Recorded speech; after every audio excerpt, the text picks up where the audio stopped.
Good afternoon, everyone. I am Chair Monet Bell, and it is our first live meeting to see our faces with our commissioners, and I want to thank the commissioners for being here as well, and those that are missing. But yeah, this is a good day for us, and thank you for also being on site. We do have an opportunity for the public to call in, so we will do so in a hybrid kind of way. So I now call to order the Metro Historic Zoning Commission meeting of May 19, 2021. The Governor's Executive Order number 16 has expired, and this is the first in-person Historic Zoning Commission meeting for 2021. We have options for the public to address the Commission during public hearing, either in person or through the public comment phone line. This is a hybrid virtual meeting. If you are wearing a mask, please lean in and close to the microphone so we can hear you both in the room and on the recording. If you are participating through WebEx, please do not also call in. For those calling in, please know that there is a legally required 30-second delay between what you will hear on the phone and what you may be watching on your computer or television.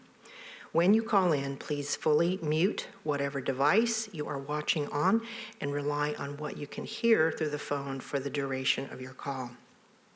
Not only will this help with the delay, it will prevent the feedback. If you are present and would like to address the Commission during public hearing, please come up to the podium once the public hearing is open. We ask that the applicant keep their presentation to under 10 minutes.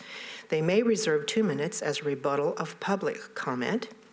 We ask that the public keep their comments to 2 minutes unless they have previously requested in writing for 5 minutes as a representative of a group or organization. There are no such requests for this meeting at this time. Public comment received prior to 10 a.m. yesterday has been posted on nashville.gov. For public comments for each case, we will first take those present here in the room. Chair, I'm so sorry to interrupt you, but I didn't want to let you get too far. Okay. We're having a little trouble hearing you. Okay. I think that one option is just to move in closer to the microphone. Okay. And speak softly to the room. Although I'm now getting a message that those viewing on WebEx cannot hear at all. So let's just give it just a minute. Okay. Thank you. Should I repeat all of that? I think so, but not just yet. Okay.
Testing, 1, 2, 3, testing.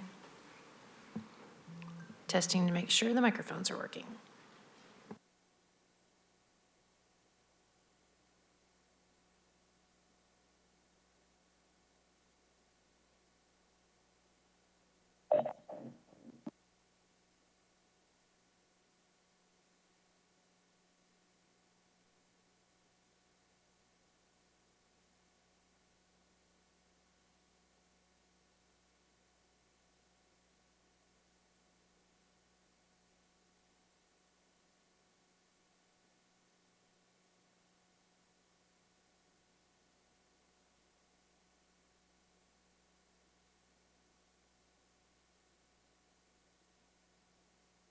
Audio test upstairs IT.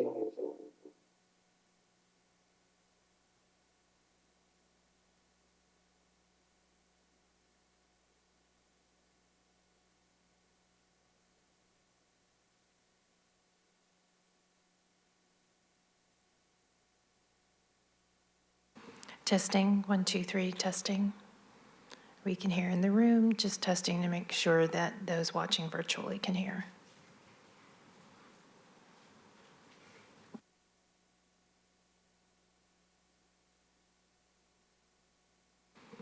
So I'm going to keep on talking. Let's see, I'll read some of what the chair just read. The governor's executive order number 16 has expired, and this is the first in-person Historic Zoning Commission meeting for 2021. We have options for the public to address the commission during public hearing, either in person or through the public comment phone line. This is a hybrid virtual meeting. If you're wearing a mask, will you please lean in close to the microphones so that we can hear you, both in the room and on the recording. If you're participating through WebEx, please do not also call in. For those calling in, please know that there is a legally required 30-second delay between what you will hear on the phone and what you may be watching on your computer or television. When you call in, please fully mute whatever device you are watching on and rely on what you can hear through the phone for the duration of your call. Not only will this help with the delay, it will prevent feedback. If you are present and would like to address the commission during public hearing, please come up to the front tables here, and you'll need to press a button to turn the microphone on. You want that microphone to turn red at the top. We ask that the applicant keep their presentation to under 10 minutes. They may reserve 2 minutes as a rebuttal of public comment. Should I keep going?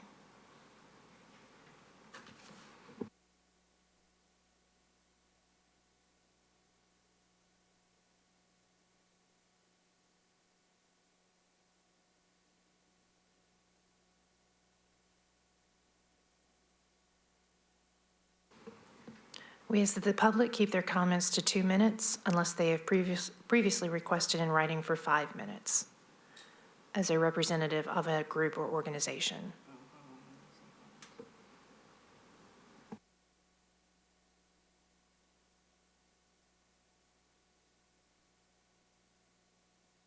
There were no such requests for this meeting. Public comment received prior to 10 a.m. yesterday has been posted on nashville.gov.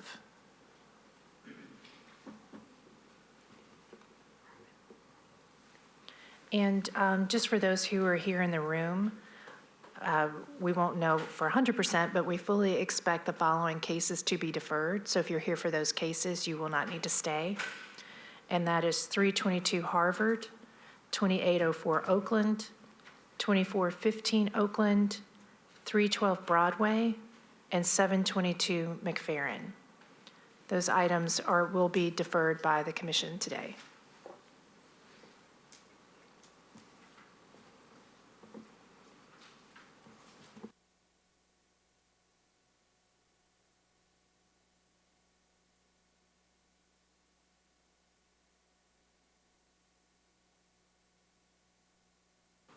And just in case they need me to continue testing, just wanted to thank you all again for being patient with us.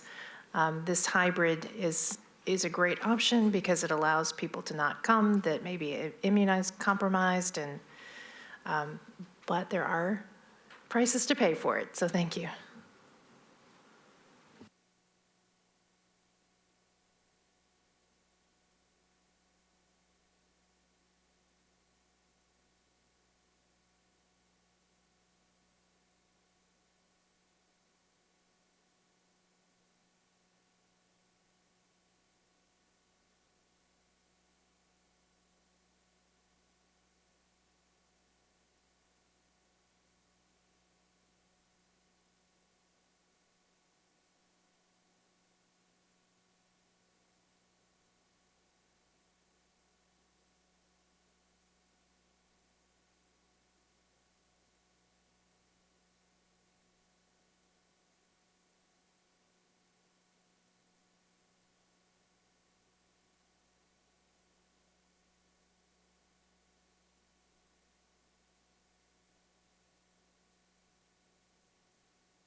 Testing, 1, 2, 3. Testing, Charday, can you hear us now?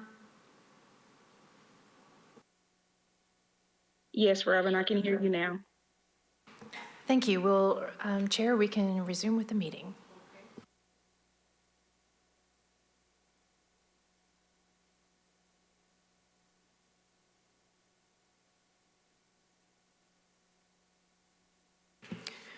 Okay, I think we will restart our agenda. And again, this is Chair Renee Bell, and I call to order the Metro Historic Zoning Commission meeting of May 19, 2021. IT, please let me know that you can hear my voice. Yes, Chair Bill, we can hear you. Thank you, Charday. The Governor's Executive Order number 16 has expired, and this is the first in-person Historic Zoning Commission meeting for 2021. We have options for the public to address the commission during public hearing, either in person or through the public comment phone line.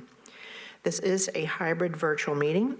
If you are wearing a mask, please lean in close to the microphone so that we can hear you both in the room and on the recording. If you are participating through WebEx, please do not also call in.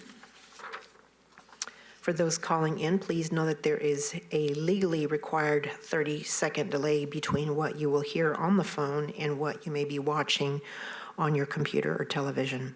When you call in, please fully mute whatever device you are watching on and rely on what you can hear through the phone for the duration of your call. Not only will this help with the delay, it will also prevent feedback. If you are present and would like to address the commission during public hearing, please come up to the seating area there in the front and be sure that the microphone is on red when you are speaking. We ask that the applicant keep their presentation to under 10 minutes. They may reserve 2 minutes as a rebuttal of public comment.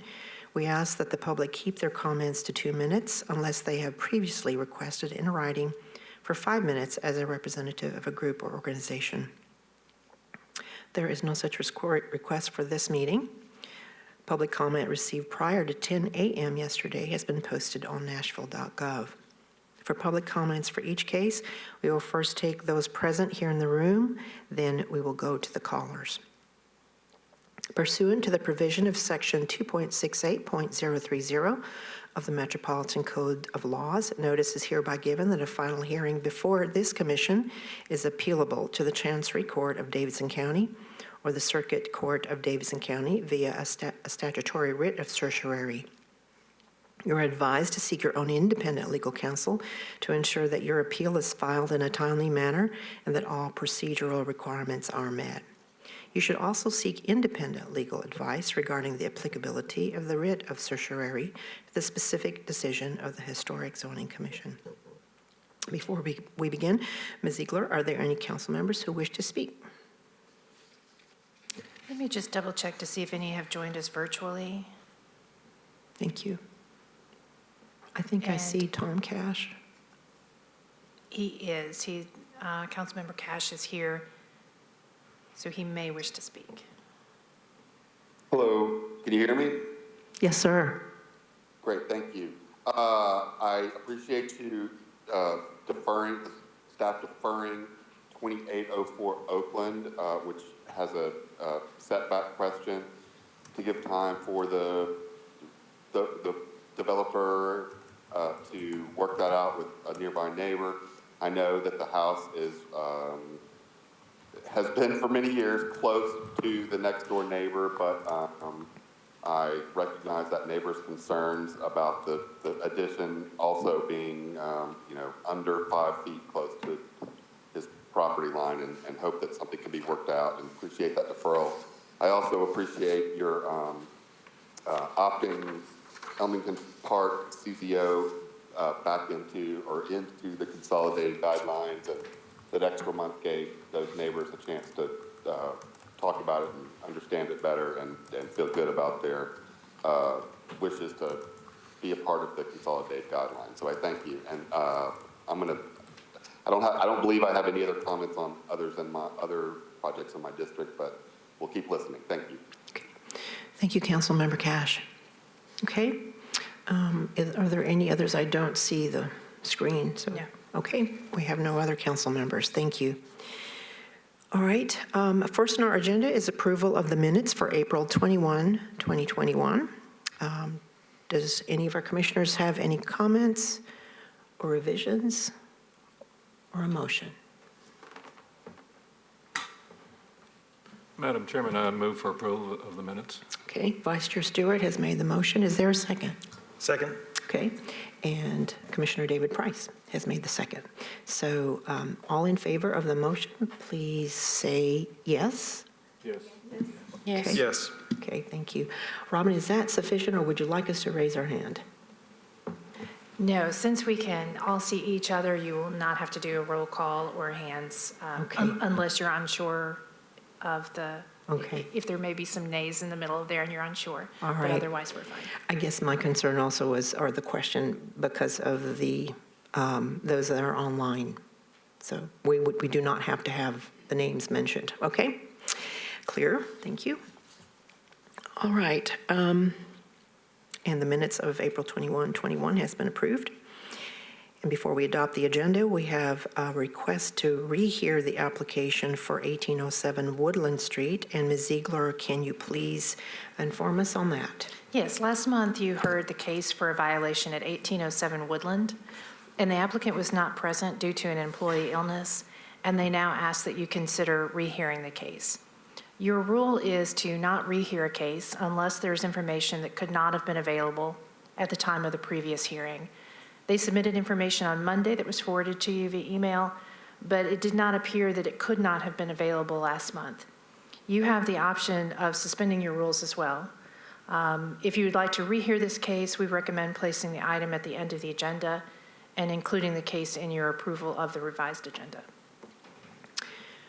My question, Robin, was did the commissioner make a decision last month on this? You did. You voted to disapprove the change. Okay. So commission, I think we have to vote on whether we would like to rehear this case.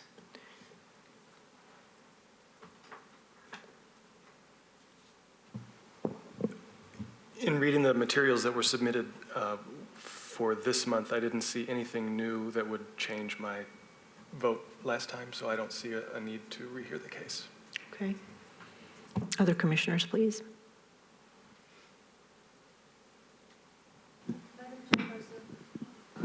Just a technical question. I agree, David, we did not see the decision-making process. However, I see one piece of information, which was the letter from engineer. That does not mean we may or may not change our mind, but however, that's the new information. For based on that, do we have obligation to hear it as a technical legal term? That might be a question to Robin. And our legal counsel is welcome to join in this as well. But the way that your rules read is that you will not rehear a case unless there is information that was unable to be provided when you first heard it.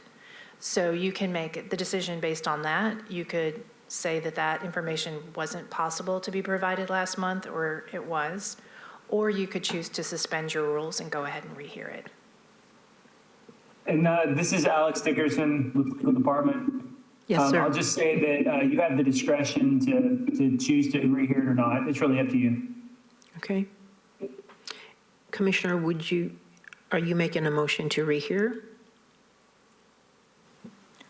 With abundantly clear, I think it will be for our duty to just rehear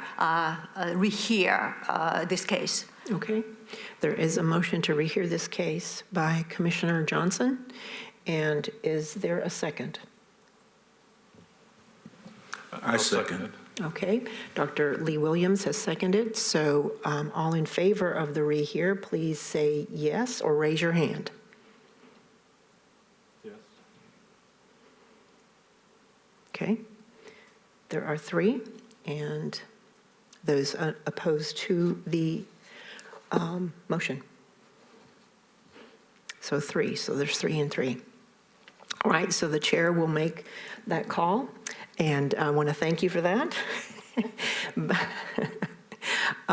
I do lean on the motion because it is a piece of information that could be, and I think in with these times that we have had a chance or not a chance to hear a case, I think we, in the abundance of caution, I would lean for us to hear the case again.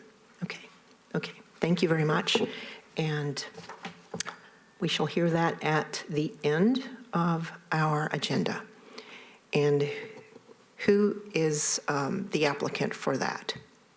Okay, so we will thank you for waiting to hear that at the very end of our agenda. Okay.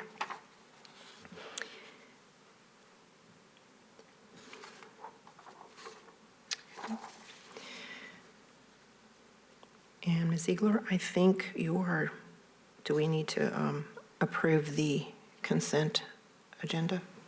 Have to refresh me here. Before we get to consent, we need a motion to adopt the agenda. And the applicants for 322 Harvard, 2804 Oakland, 2415 Oakland, and 312 Broadway have all asked to defer. And the application for 722 McFerrin was not complete. And then, of course, if you, with this, you'll be approving for that rehearing to be at the end of the agenda. Okay. Now that we've heard the changes to the agenda, is there any other questions, or is there a motion to accept the changes to the agenda? Madam Chairman, I move for adoption of the revised agenda. Okay, Vice Chair Stewart has made the motion. Is there a second? I second. Okay, Commissioner Mayhall has second. All in favor of the motion, please say yes or raise your hand. Yes. Okay, none opposed? So we have adopted that and approved it. Okay, thank you, Commissioners. All right, now is the time for the public to call in if someone would like an item removed from the consent agenda. Are we still in, Robin, are we still in? Yeah, okay.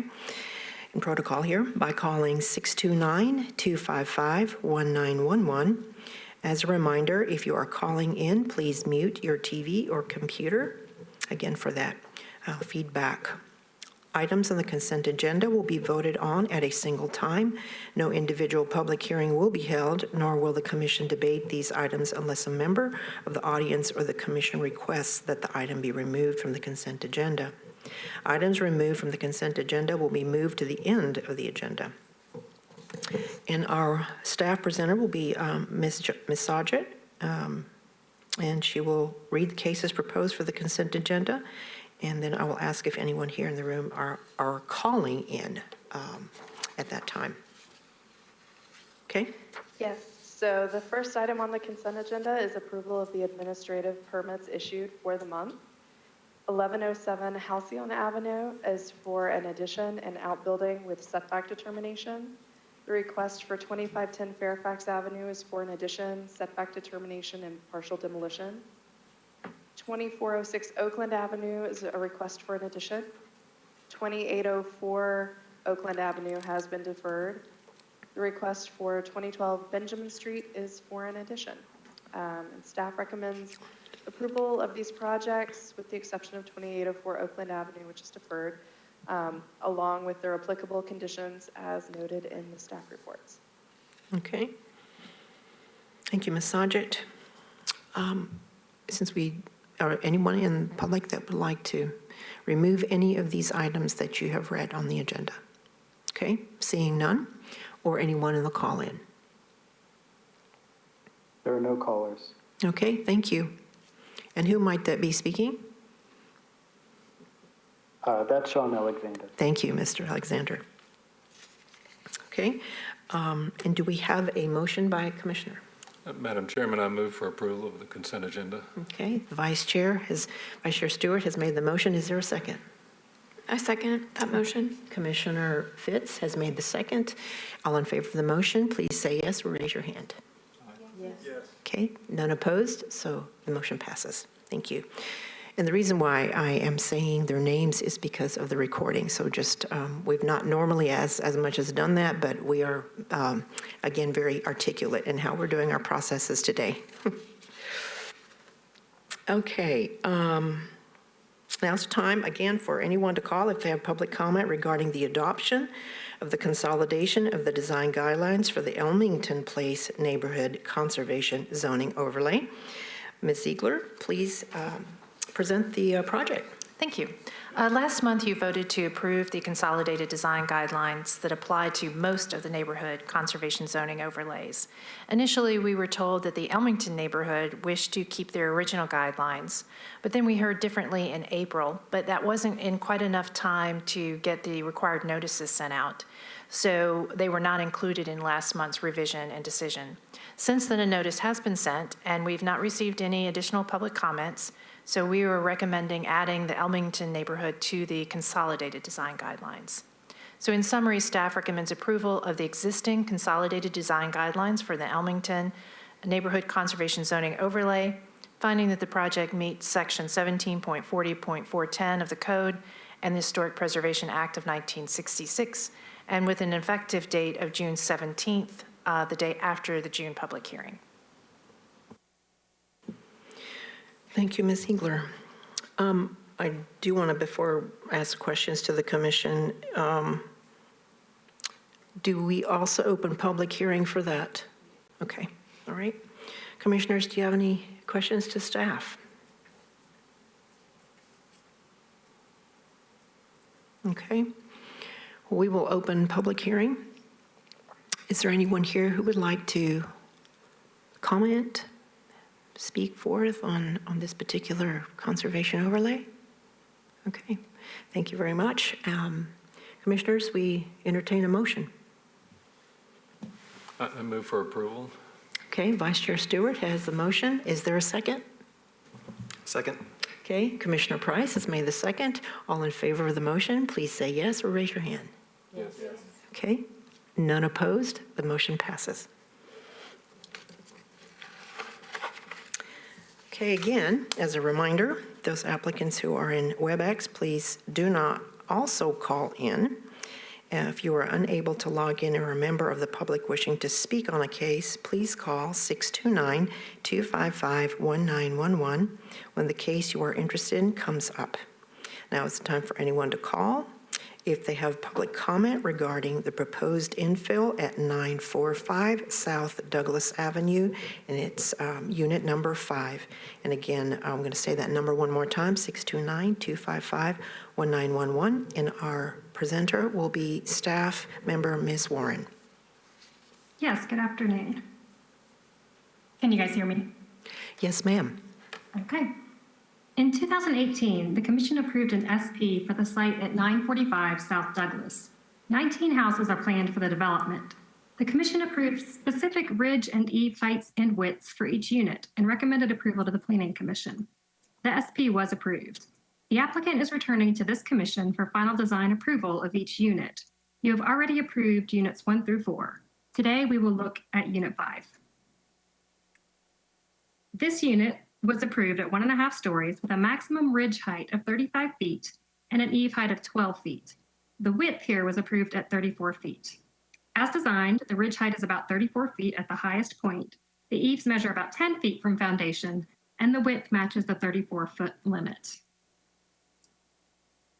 The proposed height meets all the parameters. Staff finds the proposal is appropriate in terms of height, massing, materials, and roof form.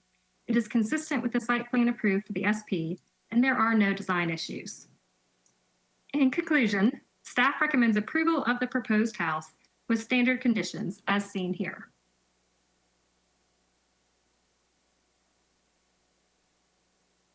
Thank you, Ms. Warren.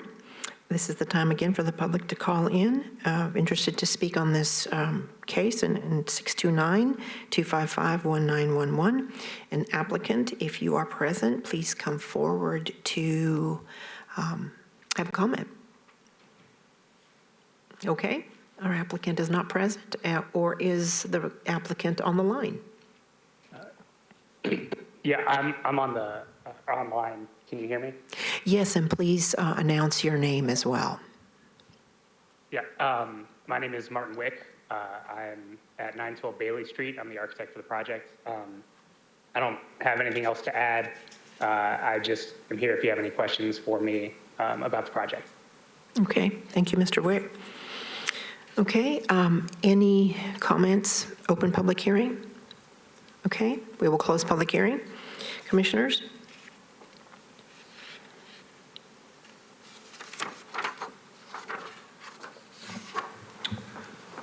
Unless there are any other comments, Chair, I'll move for approval. Okay, Commissioner Price has made a motion to approve. And I'll second. Vice Chair Stewart has seconded the motion. All in favor? Aye. Okay. And I do not see or hear any opposed, so the motion carries. Thank you. All right, now's the time for anyone to call if they have a public comment. We're still hearing 313 Broadway, correct? Yeah, okay. Have to keep me straight here because we've had some deferrals. Now's the time for those in the public to call in to violation at 313 Broadway. That number again is 629-255-1911, and Mr. Hoffman will be our staff presenter. Good afternoon. This is Paul Hoffman. We can hear you. In November 2020, staff observed an ATM installed in the concrete block structure attached to the neighboring building. On December 16th, 2020, prior to the commission meeting that month, the applicant informed staff that they would remove the ATM, but instead it was relocated to another side of the same structure. The small shed-like building does not meet the design guidelines, and alterations that increase its nonconformity with the design guidelines are not appropriate. The existing location does not meet the commission's criteria of being inside the structure nor in an alcove on a non-street facing facade. Installation of the ATM, therefore, is not consistent with historic street level facades. Staff recommends disapproval of the ATM, finding that it does not meet Section 2 of the design guidelines for rehabilitation, Section 3 of the design guidelines for new construction, or the intent of the Commission's 2004 interpretation on ATMs.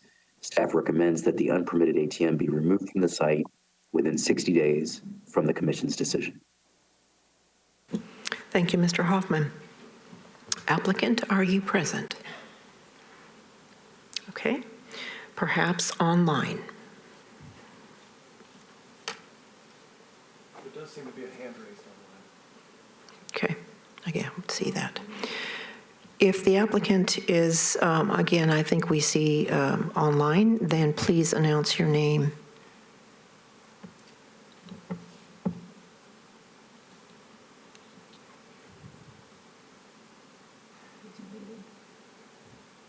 You might be muted.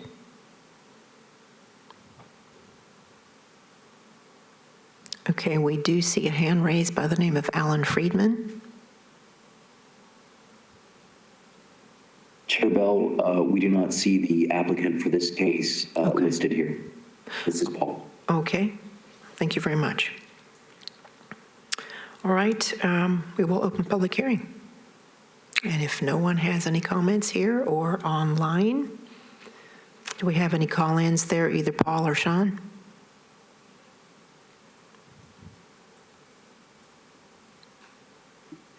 This is Sean.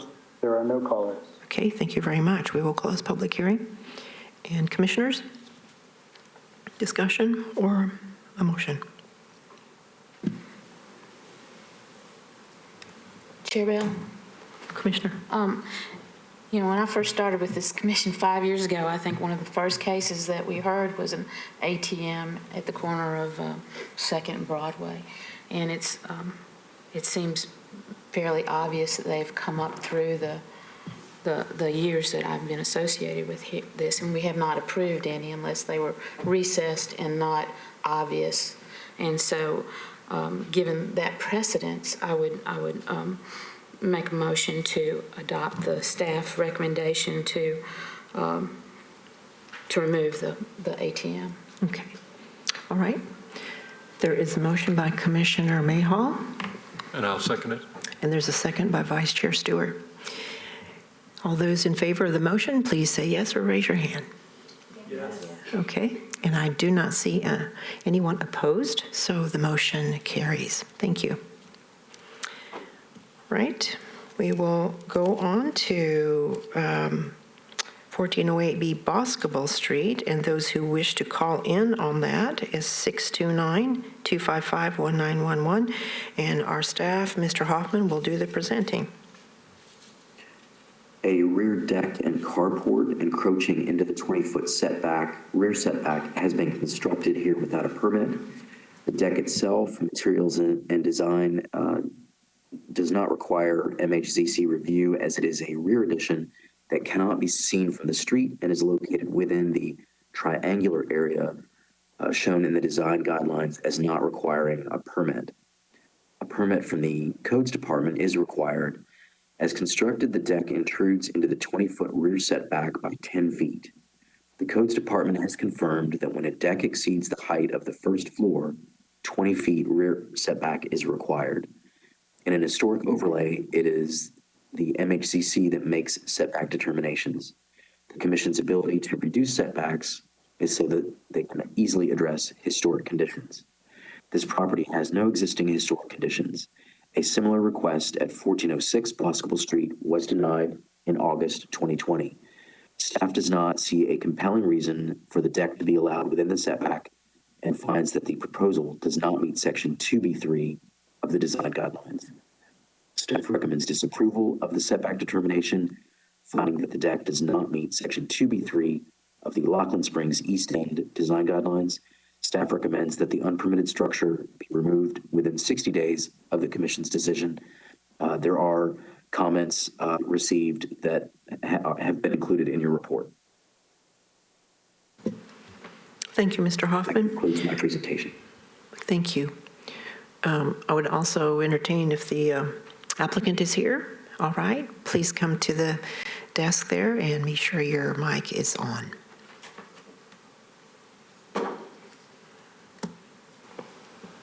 And if you would pull the mic right to your, yeah, thank you. Can you hear me okay? Yes. Okay, sounds good. Thank you very much. It's good to talk with you again. I was the person last meeting that was presenting on this same case, and the documentation had been given to you. Yeah, I'll announce your name first. Oh, okay. I'm James Dunn, the homeowner of 1408B Boscobel Street. Thank you. So in your packet, you should have the comments from me. I try to anticipate all the questions you might have and also kind of give you my thinking of what's going on with this. I'm going to refer to some of the photographs in here. Leave my eyes on. I think the first picture I want to go to is go to page 8 of your document. You'll see a picture of the document of the deck and the property involved. I think what's important about this is we're on a fairly steep hill. My house is the black house with the white trim on it, and the deck is behind it. You'll see there's 4 parking pads, kind of stair-stepping down about 3 feet each. If you go on to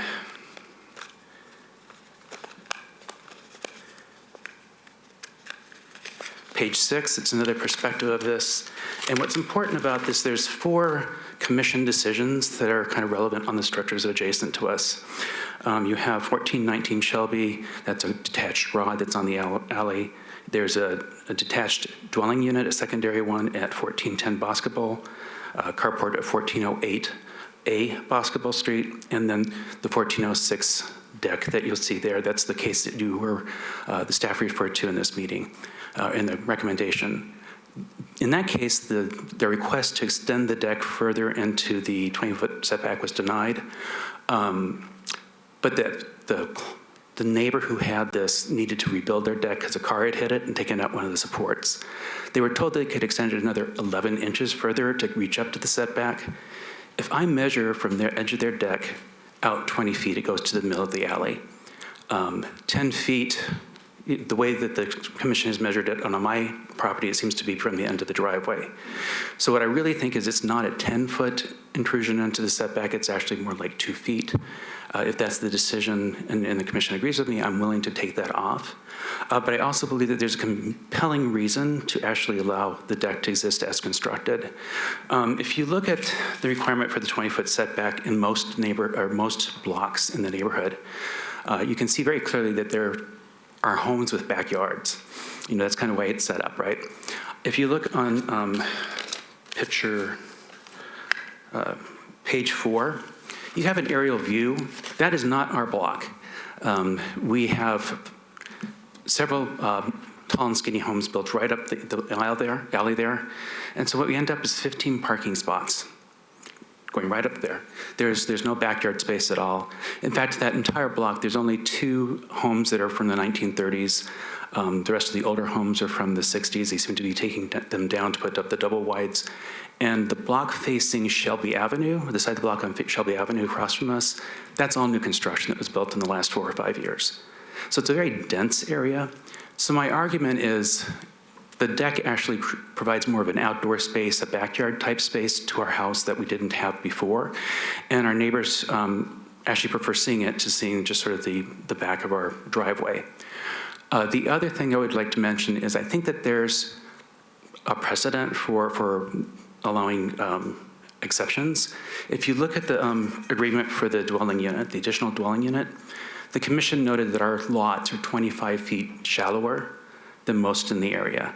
And so the additional dwelling unit was allowed to be set 12 feet away from the house behind it versus the 20 feet of normal. So they took into consideration the configuration of the block. And I'd ask you to do the same thing for this. If you have any questions, let me know. That's kind of my argument. Okay, thank you, Mr. Dunn. You might just stay there for a moment because we might have some questions for you. Okay, open public hearing. Is there anyone here on site to have any comment? Okay, anyone, Paul or Sean, on the line? This is Sean. There are no callers. There are no callers?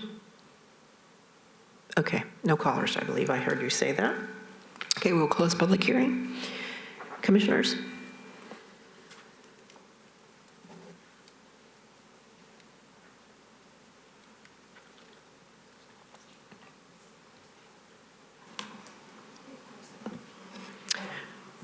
Commissioner Johnson? Thank you, Madam Chair. Mr. Dunn, thank you for submitting the document. It is very helpful, and I really appreciate all the effort you put into. And that picture actually shed light, a very interesting point for me.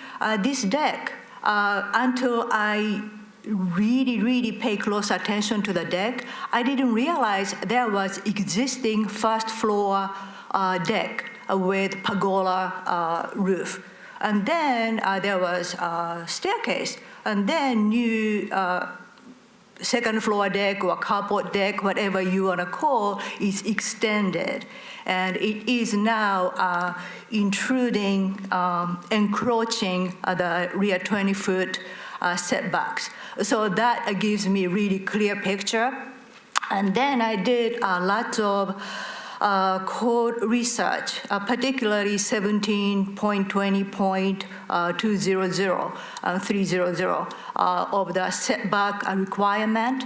So any setback in residential zoning is required 20-foot setback uniformly, unless it is multi-housing. So this case is base zoning is R6, so which is single or two-family zoning. So it's clearly set a rear setback for 20 feet. And then there was an exception to allow encroachment into rear setback. That is detached accessory unit or garage. In the garage, if the door is facing to the alley, it has to have 10-foot setback. And interestingly, what I found was there was an exceptional clause on Section 27. So let me pull up, and I would like to share, because when I found that, I thought it was very interesting. It is under 17.12.040, other setback. And then 27, which is one of 27 or more, which is exception is allowed. The inclusion, encroachment into 20-foot setback is allowed.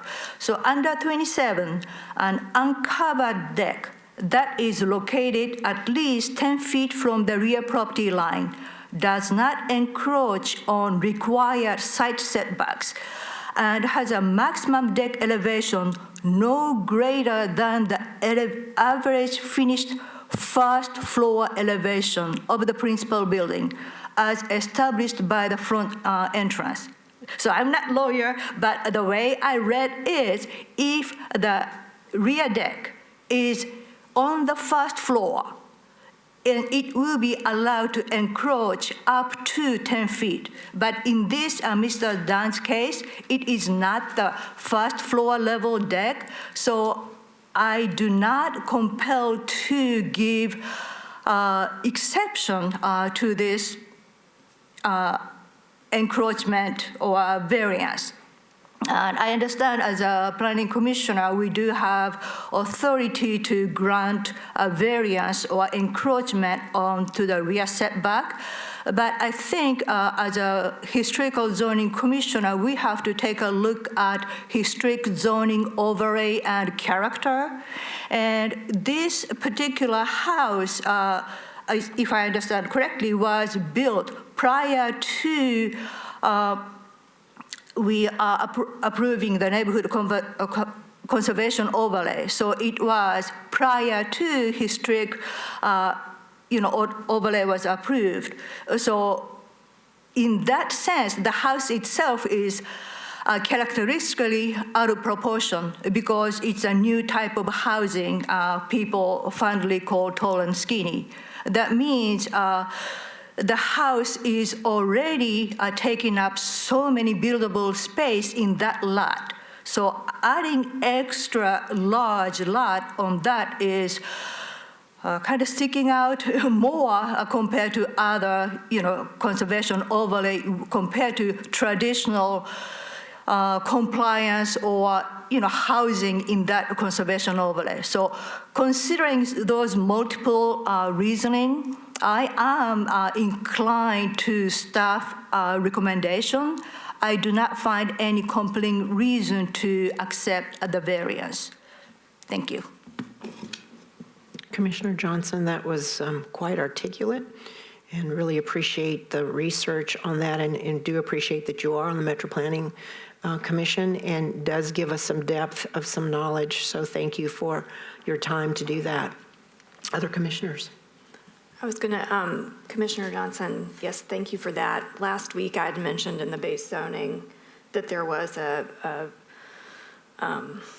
it could be reduced to 10 feet if it were level with the house. And I also did not realize that it stepped up from the main level. And when I saw that in this week's report, I was also inclined to agree with everything that you've just said. Thank you, Commissioner. Thank you both. I tend to agree with both Commissioners Johnson and Fitz. I also just wanted to say for the record that the reason that our commission does look so closely at issues of setback like this in an alley is often comes down to safety. The applicant mentioned another recent precedent case where we denied a similar situation because the deck had been hit by a car and damaged, and that's really why these setback rules are taken so seriously, is because trash trucks, neighbors, the setback is there to give people room to move around in otherwise narrow alleys. So I just want to say that that's underlies a lot of how I think about it, and I think how the commission does too. Very good. Thank you, Commissioner Price. Vice Chair, you have any comment? Okay. Very good comments and very good insight. Again, applicant, we hope you have heard our conversation and why there is this compelling reason to go with staff recommendation for disapproval. Okay, is there a motion? Yes, with respect to 1408B Boscoville, I move to approve the staff recommendation. Okay, there's a motion by Commissioner Price. Second. Okay, Commissioner Johnson has seconded. All in favor of the motion? Okay. I see none opposed, so the motion carries. Again, thank you very much. Okay. We will go on to the next, which is 215 Broadway. And that number to call in for the public is 629-255-1911, and our staff presenter will be Ms. Sajid. Yes, the building at 215 Broadway is a 4-story commercial structure that contributes to the historic character of the Broadway Historic Preservation Zoning Overlay. The building includes a rooftop addition that was permitted prior to the building's inclusion in the overlay. The original storefront was replaced at some point prior to the overlay, and in 2014, the commission approved changes to the storefront as part of the Moxie rehabilitation. In July 2020, the commission disapproved alterations to the Broadway storefront and an ATM, which were both installed without a preservation permit. The ATM has since been removed, but the storefront alterations have not been corrected. In March of this year, staff extended the deadline to complete the storefront corrections to July 16, 2021. The current application is to install a wall and clock on an existing rooftop addition.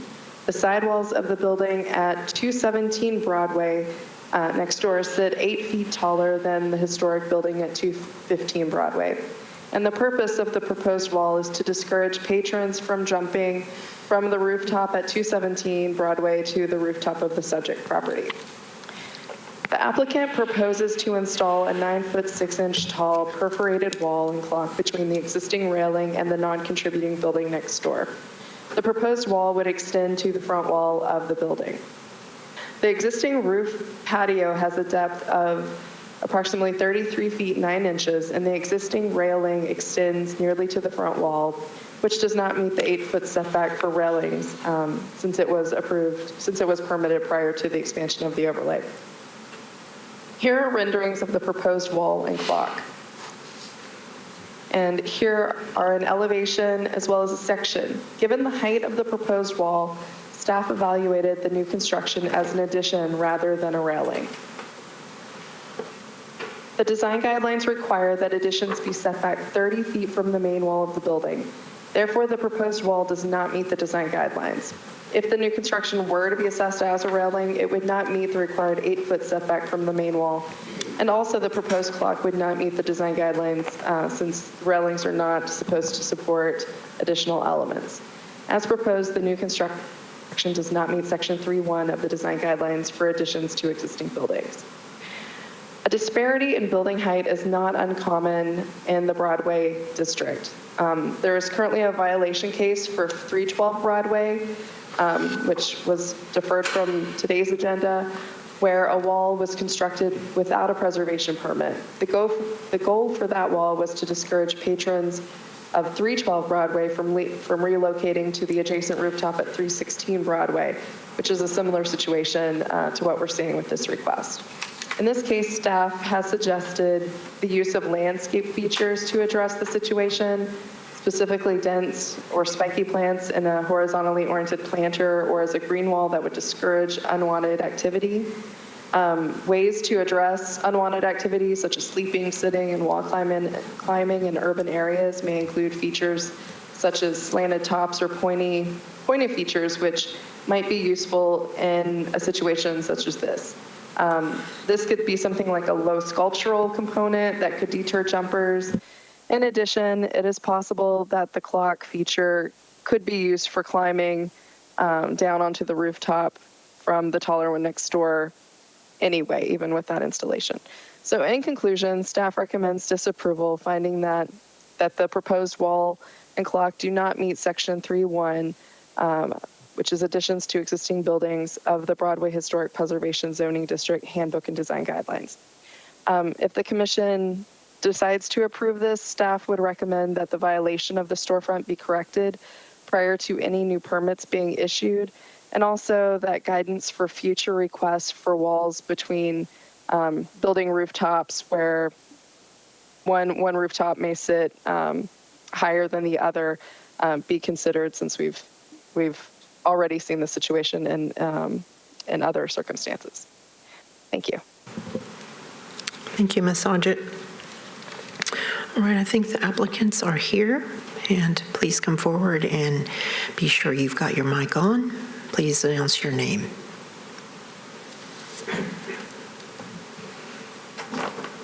And you do have 10 minutes. Yeah. I'm Jim Daniel. I'm the owner. I'm David Hawkins.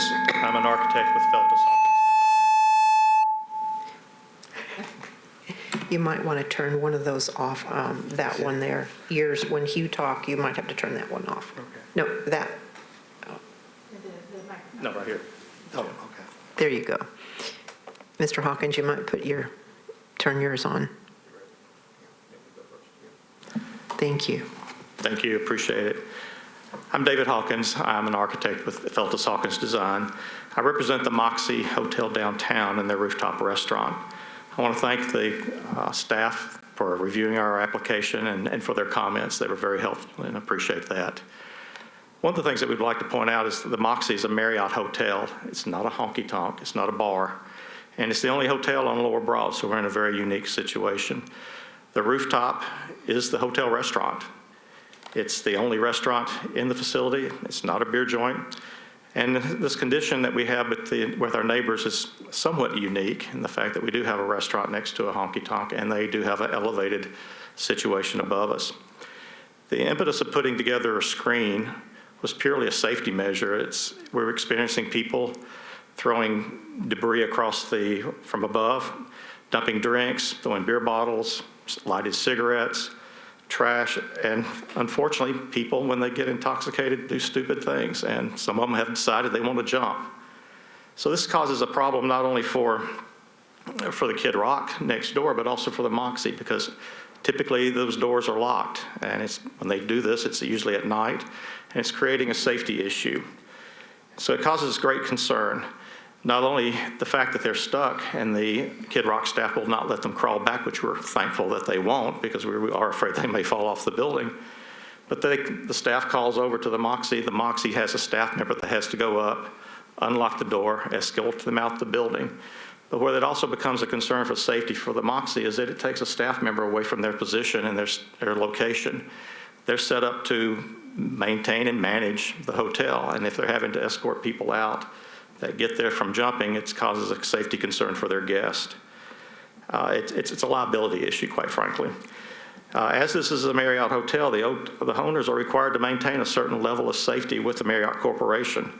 I've read the Marriott safety guidelines, and it's quite extensive. They have a huge life safety section in their guidelines, which has to be followed in order for the owners of the Moxie to maintain that brand.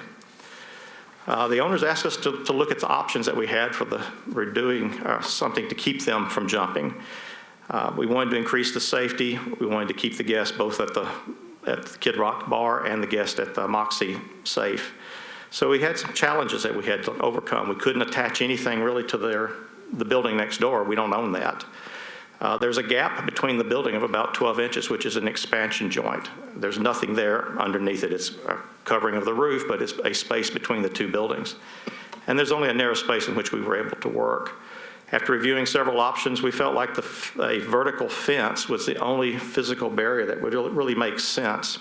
We chose to do an open metal panel so that they do maintain the visual views from the Kid Rock bar looking east, and it would extend no higher than their present railing. It's only about 16 inches from their railing or 16 inches from that wall, so it doesn't protrude into our space, but it also is not an unsightly piece because it's so close to their wall. We wanted to create also something, since we had a backdrop of this wall, that creates something that looks interesting, something that's more of a focal point that could be an iconic look for Nashville. We believe that something identifiable, such as the clock, would be something similar to the LED sign at the split of Broad and West End, or the twin towers of the AT&T building, or the tower at the arena, or even the lavender paint that's on Tootsie, something that's iconic to Nashville. If I remember back about 25 years ago, there was an issue about the Planet Hollywood sign rotating on the corner. And it created an image for downtown and for the Lower Broad area. All these have been creative opportunities, have created elements of lore and elements that have become part of the brand of Nashville, and we'd like to continue that. The clock with the exposed gears provides interest for not only the guests of the hotel and its restaurant, but for others. It represents time that passes between good friends, good food and good times. It does extend above the rail about 26 inches, and that's the rail of the Kid Rock bar. A portion of it may be visible at the foot of the buildings across Broadway, but it's because it's perpendicular to Broad, we don't think it's going to be a big visual impact from the street. It's roughly 16 inches away from that face of that wall, and it's 5 stories up in the air. The clock is simply a piece of creative artwork. It's something that we believe that could be create a look and an image and an element that would be a benefit to Nashville. It's not a beer sign or a banner that you'd find on some of the other bars and honky-tonks. We appreciate the suggestions made by the staff, particularly using the pointy features on a horizontal surface, but we don't really have control of the horizontal surface. It's actually above our heads. They suggested some sort of vertical design, perhaps, and they gave us an example of a fence with some pointy features on top. We were afraid that if they're jumping from 8 feet up, that they would impale themselves on that. So we didn't really think that was going to be a good option either. They mentioned about the clock being possibly able to be used to climb down. Well, we chose the clock because of the round surface. It's not a place to have a handhold. The back of it would be enclosed and the front would be covered with glass, so there's not really a way to climb down on the clock. We understand that there are concerns with other rooftops and bars. However, we feel ours is a little bit unique in that we are trying to create an image and a restaurant that's a unique location in downtown Nashville. It's not strictly a bar, and it's definitely not a honky-tonk. We would just like you to realize that this is a hotel. These are hotel guests. It's not always open to the public, although the public can come in. But because it's on the top of the roof, it's heavily controlled, much like the Wild Bird would be at the Noel Hotel, where they have to maintain a certain occupant level. With that, we'd like to request that y'all approve our application and our request. And I'll be glad to answer any questions. Thank you, Mr. Hawkins. Will the applicant like to speak, or you're good? This is purely a safety issue. Jumping over, we have people jumping over that wall all the time. We've had some of them stuck up there for a substantial period of time, and no one's come and got them until we've been informed down at the desk. I think that David Hawkins has come up with a good idea, a safe idea. I think it's something that Marriott Corporation would probably smile upon because they know what kind of an issue this is right now with safety. The original outlay on these 2 buildings it was supposed to have been a straight, our rooftop was supposed to be the same height as the honky-tonk next door. And they went up 8 foot taller. This was something that was brought upon us several years ago. And we're looking for a way to correct it. It's not going to be cheap to correct it this way or any other way. Putting some kind of a wall that someone could get impaled on is not an option. Like I said, the original floor height roof height of their building was supposed to have been equal with ours, where we just look straight across, and this wasn't an issue. But it was allowed to go, and now we're stuck with an issue that we're going to have to correct one way or another, and it's not a cheap correction. But we're asking for you all to work with us to do something here that will take away the safety issue that we've got here. Okay. Mr. Daniels, correct? Yes. I cannot help but ask this question on behalf of the commission. What about the violation that is still pending for you to complete by July 16 of this year? We're working on it. Okay. We're working on it. All right. Yeah. Yeah. And David, I think, will be addressing that with you at a future date. Okay. Because it does have some layers to this particular project, so we always want to be sure that we are covering all our bases up front and that we're all clear on transparent on how we're going to go forward. And on that front elevation, the issue is that it's the section of it that's got the doors without the glass are 2 fire stairs that exits out of the building, one from above and one from below.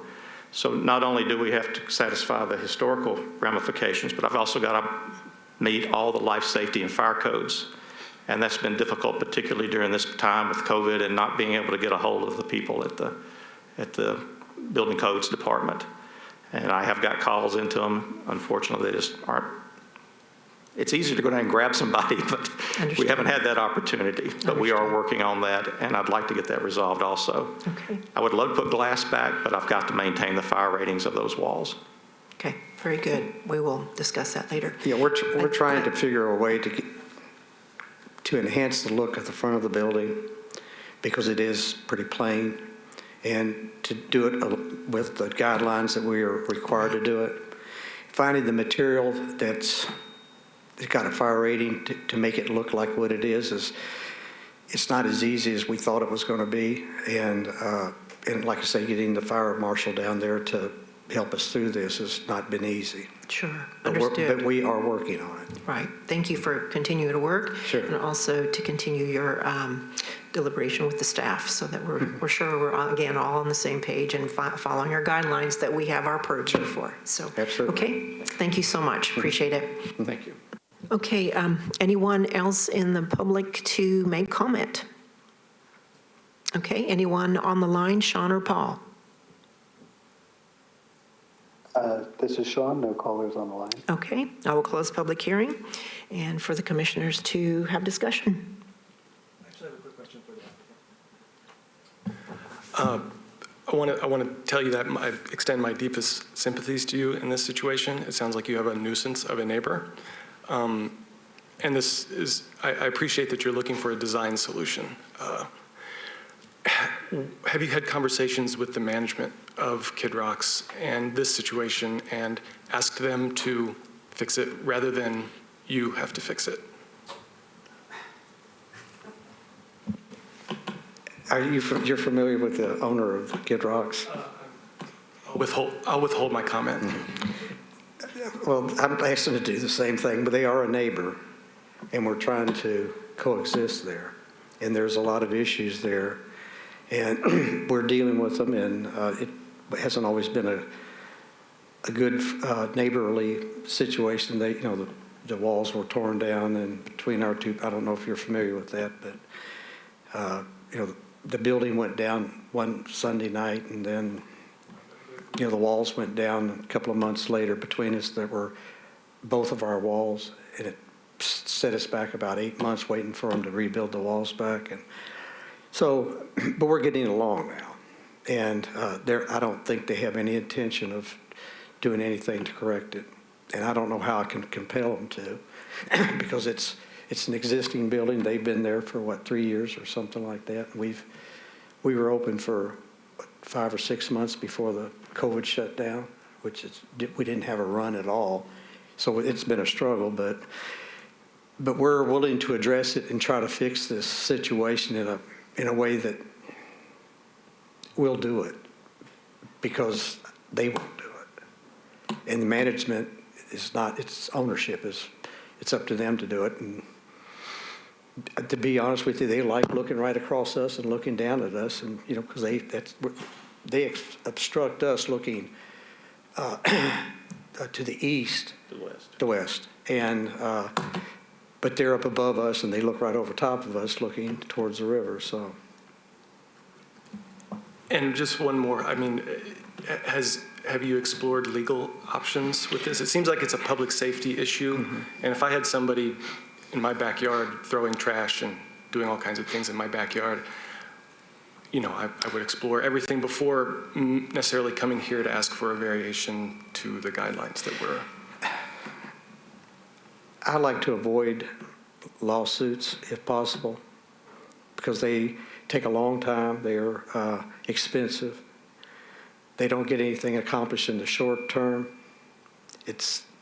I looked at it as a business decision. It's better to tackle it on our own instead of getting it tied up in court for years, which is what it'll do. And nothing will get solved. People keep jumping over the wall. People get hurt. Someone might get killed, and I don't want that. It's a liability thing. It's the thing you should do. If you've got a problem, someone else won't solve it. You can solve it. You solve it yourself if you can, and that's the way I look at it. Thank you. Thank you, Commissioner. Commissioner Johnson. Thank you, Madam Chair. I would like to ask applicant a question. Sounded like it's almost every single building who has rooftop bar may be facing a problem such as yours. It's not one rooftop problem. So in that token, have you, I don't know if you are part of the downtown partnership, is there any discussion among the downtown partnership to how to prevent and stop those kind of behavior?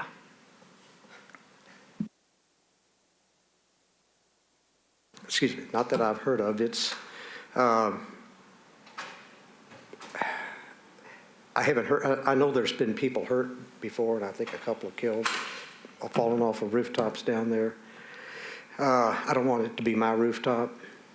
I don't want it to be Kid Rock's rooftop next to me and it happen on my property but no, I haven't heard anything about someone trying to address something like that other than maybe talking amongst the different building owners down there. Well, I appreciate that. You know, it seems to me, I really do appreciate your initiative because somebody got to do something to prevent it, and especially when, you know, human life is the subject. So I do appreciate your initiative trying to address safety, but at the same time, I think it's a much larger issue as a downtown, you know, rooftop, and especially historical building, we have to address as historical building perspective, because I don't want to see every single historical building altered in that, and each individual uniquely different with, you know, kind of changing the streetscape. So it does alter our intent to preserve historic building and historic street. So I think we really have to, while I do appreciate your approach, but I would like to kind of take a brief moment to see what is the best design approach as far as, you know, safety condition. And thank you. Commissioner Johnson, I just want to let you know I serve on the board of the Downtown Partnership, and this is really out of their purview. They are not really interested in preservation. I mean, they appreciate it, but that's not their mission. And but I do serve on the board of the district, whose mission is preservation, and we've got a merchants group. But you know, it's a rough and tumble group, and I just wanted to say that I appreciate, Mr. Hawkins, your recommendation of the wall and your situation with the neighbor. I'm not so convinced about the clock. I mean, it's everybody that has a rooftop would love to put a big art installation on their rooftop, and sometimes that's distracting to what our mission is, trying to preserve this area so it doesn't look like, you know, Las Vegas or something other than what it is. And so my leaning is towards helping you all out with that wall, but then I have some questions about the clock. So that's how I feel. We have a closed public comment, but the commissioners are asking you directly, so we need to keep that pretty tight. Just want to say that. Did we hear that you considered the options that were given to you by the staff? And what does that look to you? We felt like that doing anything horizontally would have to occur at the Kid Rock level. That we just don't have a surface that's going to stop anybody until they're already down. Something vertical, we felt like, yes, we could put something up, but we needed something that had a little bit of height. And what we were trying to do with the wall is get it up to at least the height of the existing rail of the Kid Rock bar. Understood. But expand that out a little bit so it's more imposing looking than something that's down low. So in whatever event that we put in, we feel like it's got to be at least the height of the rail of the bar today. Otherwise, they're still going to try to clear whatever the vertical piece that we have. And then for the clock, we're just trying to make it look like something other than just a wall. That's all. Vice Chair, did you have a comment? So one of the questions I have, I see that it's a perforated wall that looks like it's on some sort of metal thing. Can you describe a little bit more what the construction of that wall would be? Yes, be glad to. It's what we were looking at doing is some sort of a pipe system with a expanded metal panel so that you can still see through it, still get a breeze through it for a couple of reasons. One, it is up in the air. We want not to have put a big structural piece up there that would create a structural problem through wind loading and horizontal loads. But we also wanted something that you could still see through so that we're not impeding the view that Kid Rock's patrons would be having towards the river. But it was just, I think there's some other material that's elsewhere in the building that's, I think it's actually downstairs at the check-in counter where we do have this kind of material where we're just going to use it upstairs also. But it'd be an expanded metal or an open metal woven fabric that would be rigid in a sense. Okay. I think it's, Commissioner, you still have, okay, Commissioner Fitz has a question for the applicant. Not a question. Okay. Is this for discussion for us or, okay. Commissioners, I think we should reel it in and let's have some discussion about how we want to go forward with this, please. Yeah, I was just going to comment. I mean, this circumstance is just completely unfortunate, and I hate that you all are having to deal with that and go through with it. I'm concerned that even with the wall up, someone's still going to figure out, since they're at a higher elevation, they're going to try to climb that wall. I'm just wondering if having, security on your rooftop, having some sort of security guards on your rooftop until your neighbors close at 3 a.m., will help deter it more than a fence. It may not. It's just a comment, because I feel like someone who's going to try to climb that wall or jump, they're going to figure out a way. Probably fewer people will do it because it won't be as easy of a leap, but I feel like you're still going to have, with that kind of rowdy crowd, I'm worried you're still going to have people trying to get over. Yeah, that would be a 24/7 or 16-hour-a-day job for 7 days a week, 365. That's a small rooftop patio for that kind of extra expense. Okay. Commissioners? Do we have any comments to each other?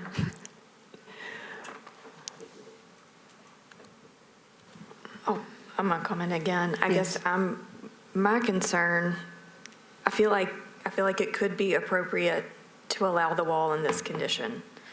But the fact that this condition exists all through downtown, to Commissioner Johnson's point, then I feel like we've just, how do you deny the next applicant that's facing the same situation?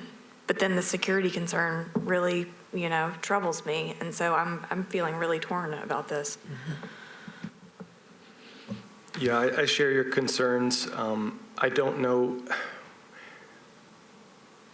My question earlier about, there's got to be a legal or codes remedy to this, and I know it's not what the applicant wants to do, but exploring that fully and completely, because the blame for this does not lie with the applicant, it's with the nuisance neighbor.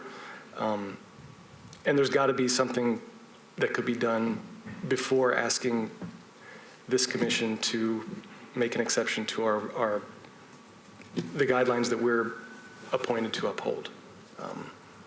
I guess I'd love to hear from Commissioner Mayhall.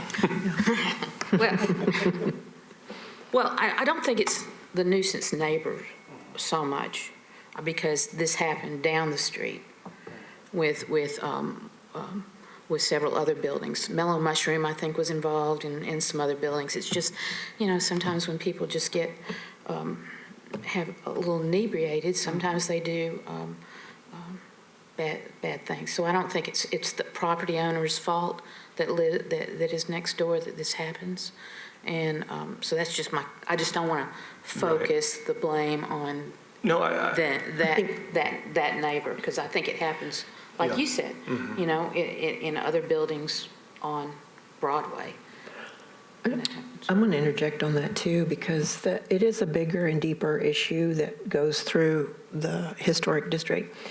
And, you know, there could be signage on, I mean, I don't know if that helps or not, but it's just, you know, do they look? I don't know. They don't read.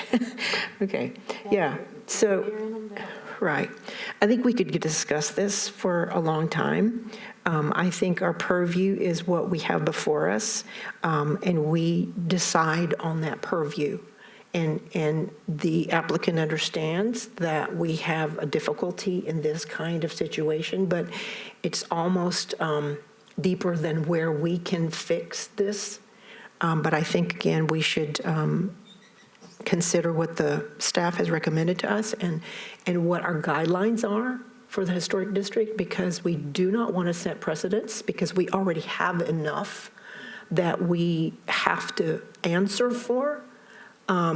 More and more, especially because of these rooftop restaurants, which we want and have. But today, let's decide on what we can look at for the staff recommendation.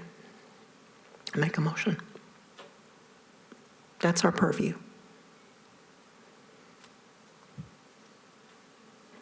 I entertain the motion. I think in that, Chair Bell's sense, I think staff's analysis is right on, because we have to make a decision based on the zoning, particularly historic zoning code. So as much as we sympathize the property owner and appreciate a solution, but if we are thinking about historic content, I am in agreement of the staff analysis with this wall and the location of the wall and the size of the wall coming to edge of the rooftop is not really meeting historic guideline. So I am ready to make a motion to accept a staff recommendation to disapprove this particular proposal. Maybe applicant can amend and keep working with the staff and, you know, the right design. But this particular application, I will move to accept staff recommendation to disapprove. Okay, Commissioner Johnson has made the motion. Is there a second?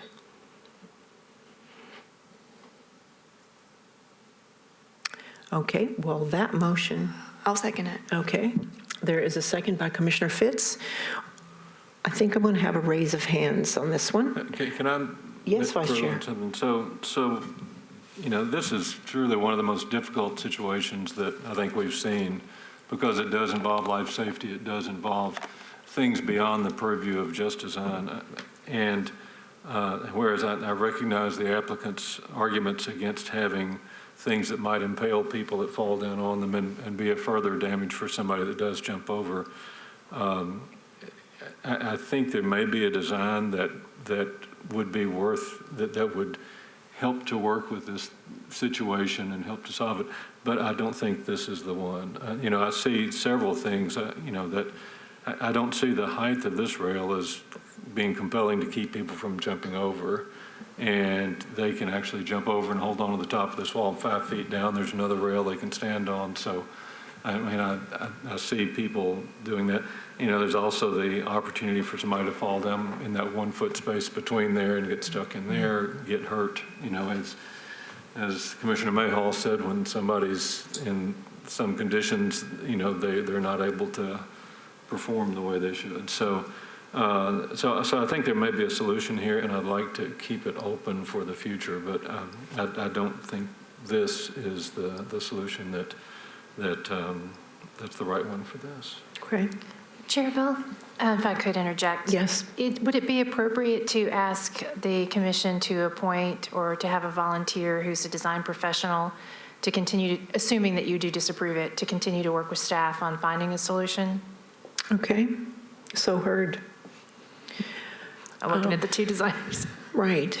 Again, that's a good discussion, and perhaps we can do that after? Right. So can we make that, do we make that as a motion or? No, it doesn't need to be part of your motion. Okay. I just thought discussion here about who that might be would be useful. Sure. Chair Bell, in that case, I will amend my motion. I make motion to disapprove this particular design, but encourage applicant to keep working with staff to come up with appropriate design to address a safety issue. Okay. Amended motion. I second that. Okay. Dr. Williams has seconded that amended motion. And those in approval for that motion, please raise your hand. Okay. And those that are opposed? Is this the motion for the entire, is this the motion for accepting what the staff proposal? has recommended? Yes. In total? Yes, Commissioner Mayhaw. Am I allowed to make a comment? Let's. Or just vote? Let's make the vote, because there's been a, Okay, do you want to then. do that now? Okay. Yes, you can have discussion. Since there's been a motion and a second, Yes, you can we- have discussion before you vote. Okay. All right. Commissioner? Oh, so, okay. I appreciate your comments, and you're the architect and I'm not. But I do see that a 9-foot wall would be an impediment to somebody jumping over, and this is a difficult situation. I'm just going to have to vote no on this, Okay. this one, because I approve the wall. I'm not real thrilled about the clock, but so anyway, that's All my right. comment. So we have 1, 2, 3, 4, 5 approval of the motion, and we have 1 opposed to the motion. Okay? Robin, is that sufficient? It is. Okay. Thank you, commissioners, and really good discussion. Again, applicant, please know we try our best when we make decisions like this. But, you know, historically, in Broadway is such a sensitive area for us, but we really appreciate you working it, and please continue to work with staff as Commissioner Johnson has made that motion. We will. Okay, thank you. Thank you. Thank you. Okay, we will go to the next project, which is 2217 Lindell Avenue, and that number is 629-255-1911, and our presenter will be Ms. Baldock. 2217 Lindell Avenue is a craftsman bungalow that contributes to the historic character of the Woodland and Waverly Historic Preservation zoning overlay. The lot is 65 feet wide, and the applicant proposed a side addition to the historic house. Side additions are typically allowed on lots wider than 60 feet, like this one is. The proposed side addition will be 1 story in height and approximately 5 feet 6 inches lower in height than the historic house at its tallest point. The addition is designed with a lower hyphen connector that is 8 feet deep along the sidewall of the historic house. This minimizes the impact of the addition on the historic sidewall of the house. The hyphen will connect to the historic house in the back half of the house and will be set 1 foot off the back corner of the house, which meets the design guidelines. The hyphen will connect this historic house to the main form of the side addition. The main form of the side addition is 15 feet 6 inches wide with a maximum height of approximately 17 feet 6 inches. The addition's foundation and eave heights at the front will match those of the historic house. The width of the historic house is approximately 31 feet. The width of the hyphen and the side addition combined is approximately 24 feet 6 inches. The design guidelines state that side additions should be narrower than 1/2 of the building width, which would be about 15 feet 6 inches in this case. This addition is wider than the 1/2 width of the historic house, but the extra width is due to the hyphen, which allows for a more minimal connection to the historic house. Staff finds that the side addition is designed so as to retain as much of the historic house's sidewall as possible, and the resulting extra width is acceptable because of the overall design. In addition, although the addition is wider than what is typically allowed, its footprint is relatively modest and there is no rear addition planned. The historic house has a footprint of approximately 1,396 square feet, and the addition will add just about 510 square feet to the footprint. The historic hyphen, the hyphen part of the addition will be almost entirely glass in form with many windows and doors. Staff finds this to be appropriate. The main portion of the side addition will have a ribbon of clear-story windows at the top of the addition. Staff finds that this window pattern is not typical of the historic district and does not meet the design guidelines. The fenestration pattern results in a large wall space without a window or door opening, which is not appropriate on a street-facing facade. Staff recommends that the fenestration pattern on the front-facing wall better reflect the pattern of the historic windows on the front facade of the house. The floor plan here shows that the area for on that front wall, I'm not sure if you can see the arrow here, is a pantry, which is why the applicant is not wanting to have windows. Nevertheless, staff recommends that the front windows, that there be front windows in this area to better match a typical window pattern for front facades. The side addition also has a tall stone wall on the front facade. The staff finds that the solid masonry wall is not appropriate for a street-facing facade and recommends that the front facade of the side addition be a more appropriate material like lap siding or board and batten. The stone wall can be seen here on this lower image. Here are the two side facades. Staff finds that the shed roof forms meet the design guidelines because from the front, they will have appearance of a gabled roof. Here are the renderings with and without the side addition. So there's an existing curb cut and front paving area to the left of the historic house. The paved area currently stops at the back corner of the historic house. The new side addition will truncate the driveway / paved area and will make it even more like front yard parking than it currently is. Front yard parking is not a historic feature in the Woodland and Waverly neighborhood, and this lot has an alley for vehicular access to the site. Staff recommends that a condition of approval of the side addition be that the curb cut driveway and front parking area be removed and reclaimed as yard space. Here are some more renderings. And just a reminder that because 2217 Lindell is located within a historic preservation overlay, staff will need to approve all changes to the historic house, including window sash changes and siding repair, and all appurtenances like fencing. None are planned or none were indicated on the plans, but that's just something to keep in mind as the project moves forward. So in conclusion, staff recommends approval of the project with the conditions that the front curb cut driveway and parking area be removed. The addition's fenestration pattern on the front-facing wall better reflect the fenestration pattern of the historic windows on the house's front facade. The front wall of the addition be lap siding or board and batten type material. And then the remaining ones are typical conditions, which I won't read, but they're the ones where we say we want to approve all materials and HVAC units and all appurtenances for this project. Okay, thank you, Ms. Baldock. Is the applicant present? I am. Okay. Hi, my name is Brad Wood, and I am the owner of 2217 Lindell Avenue, along with my wife, Lisa Wood. Okay. So we are looking forward to this project. We bought this house and we contracted it in November of 2020 and have spent quite a bit of time and we are doing a full historical renovation on this house.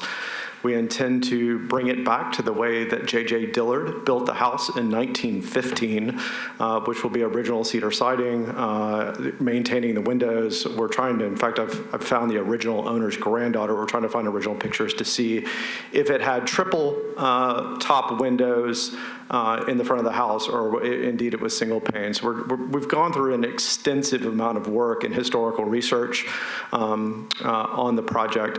I've got on the line with me, who's remote right now, Mr. James Kennan, who's my architect, who'd like to make some comments as well. Okay, thank you, Mr. Wood. Mr. Kennan, are you on the line? Yes, can you hear me? Yes, sir. Good afternoon. Thank you for your time. Appreciate all the work the staff has given in helping us get to this point. Mr. Wood and his wife Lisa Wood are the 23rd owner of the property. As he said, they intended to restore the 1950 original condition while accommodating current lifestyle. Hope will allow them to remain in the home well into their retirement years. The addition we're making allows for incorporation of laundry, large pantry, a visitor toilet, maintain the integrity of the original structure's rooms. Brad and I appreciate the receptivity of the staff to our proposed solution of the addition and their comments on the quality of the proposed design solution. and we are agreeable to all the proposed conditions. So I'd like to ask your consideration to delete 3 of the proposed conditions. Staff asked that we discuss these after we brought them up to the staff. They're items 1, 2, and 3. But first, let me tell you a little bit of the history, structure, and our thinking behind the proposed design. The property was originally a 2-parcel lot, just while the house was built on the side of the current. So the house was built in the middle of the 2-parcel lot. Being built in 1950, it was one of the older homes in the neighborhood. At some point, the northern section was sold, I believe, to a brother of the original owner to construct the adjacent house, which left this gap on the south side of the streetscape. It's wider than the side yard, but smaller than the house. So in my mind, I developed a story to address all the requirements of historic woods to make it a functioning home, the Lindale streetscape, with respect to the historic structure. What I envisioned was not that we were building a small, we're doing an addition, but we're building a small structure behind a garden wall that stood in the space between the 2 houses. Hence the stone. What you're seeing is a garden wall in my head. So we started by pulling the addition back from the street, away from the existing house, allow its form to stay intact. That's why we have the glass hyphen. Then to further respect the existing house, the side street is clad in that stonework. And the stonework's intended to match the existing stonework from the porch and the foundation. And then we incorporated a small series of clear story windows, like the clear story windows, the 2nd story windows existing house. Again, to downplay the addition as much as we can, we actually intend to have landscaping in front of it too, to further reduce its impact from the streetscape.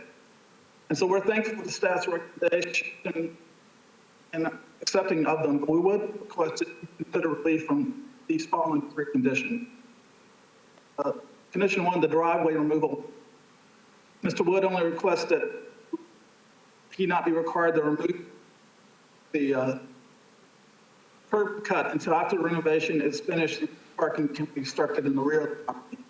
And as the curb cut serves actually both the wood property and adjacent neighbor property, that the curb cut itself not be removed unless Metro does it. He is going to move the driveway once construction is finished. Condition number 2, the historic penetration pattern. We'd like to have an agreement that the window pattern is shown as acceptable for the reasons outlined above, that we're trying to minimize the windows and mimic windows on the 2nd floor addition.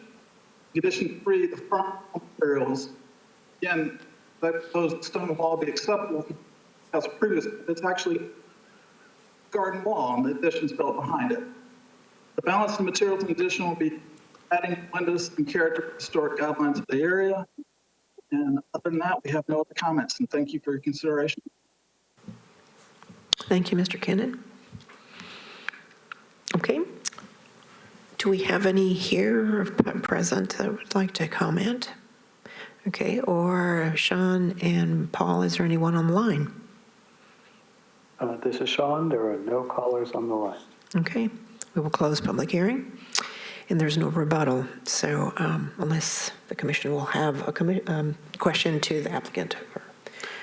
I do have a question for the applicant. I understood that the exception or the clarification to number 1 was that you would retain the drive during construction but remove the driveway after construction. But obviously not, since the curb cut's shared with the adjacent neighbor and not on your private property, that not be part of this requirement. Is that correct? That is correct. We intend to comply with staff and remove the driveway after we finish the complete project. And the complete project consists of interior renovations, this addition, as well as a day-do that we're applying for at a later time that's already been submitted, but we haven't submitted for formal approval yet. Once we have all of that complete, then we'll remove the driveway and replace it with grass and landscaping. Okay. And then for number 2 and 3, what were it was hard to understand, the connection wasn't good. So for number 2 and 3, can you tell us what clarification or exceptions you're looking for? Yes, I'm more than happy to. Mr. Kennan was nice enough to email his comments. The number two was that we had asked, rather than put windows, full-size windows in the pantry, was to maintain the existing design that we submitted, which is a line of windows that would match what is in the dormer, because everything on the other side of that wall, it's going to be shelving. So any windows that we did put in the addition that would be facing the street would be covered or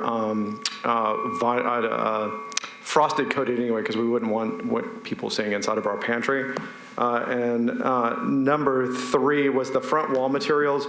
Rather than use board and batten or any type of clad, was to maintain the rock facing that we had, which matches, and we fully intend to match what the rock facing that is underneath the porch. So same materials.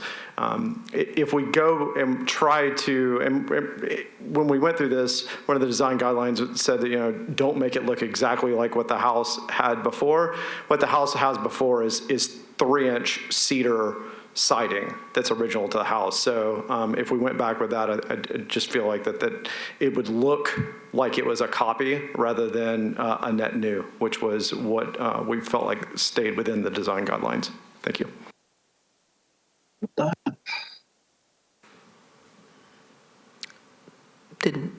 Okay, I thought I heard someone on the line there.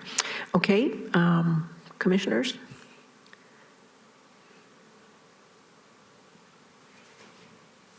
Commissioner Fitz, you have a intense face. Okay, Commissioner things Price. started. I think this is a really cool project. I think you and your architect have done a good job.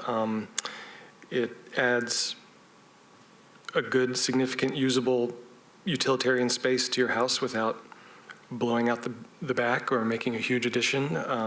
I'm inclined to accept the relief on the first three conditions. I think the band or ribbon of windows that matches the dormer windows is compatible with the existing house. And I'm also inclined to, I think the garden wall approach versus a cedar lap siding or clapboard approach works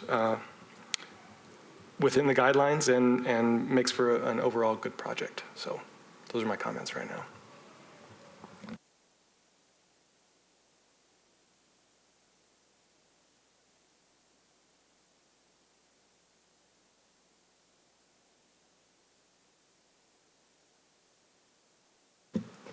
While the commissioners are still commenting, I will comment on that as well as that, thank you for doing your research on the historic context and also the structural part of that.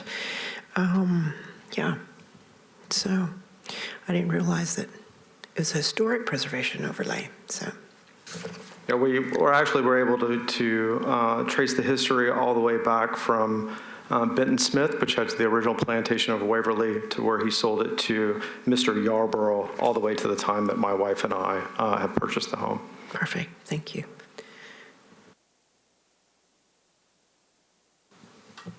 Well, we appreciate the care and diligence you've put into the preservation and in addition to this and sensitivity to it. So it's nice to hear that. It doesn't sound like there are other comments. So based on that, I will make a motion that we approve this application for 2217 Lindell Avenue with the stipulation that the existing driveway be allowed to be retained until completion of this renovation, and that it be removed and returned to the yard after completion of the renovation and addition, and that the windows and the stone front listed in number 2 and 3 be approved as the applicant has presented them. Vice Chair Stewart has a motion. Is there a second? Okay, second. Commissioner Fitz, all right. Commissioner Fitz is a second. All those in favor of the motion?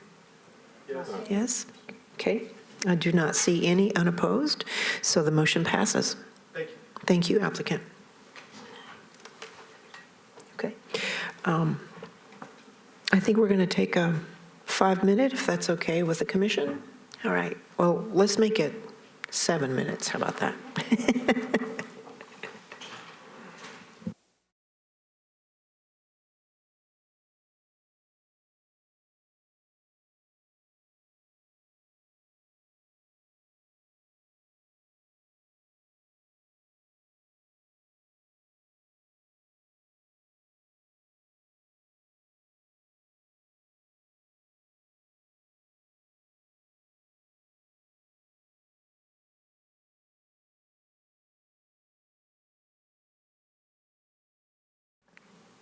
Mr. Alexander.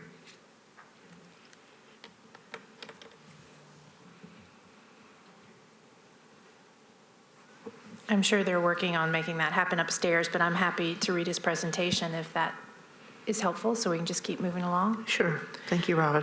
For 1903 Holly's, oh, there he is. No. I'm here, Robin, I'm here. We didn't hear that you started back up.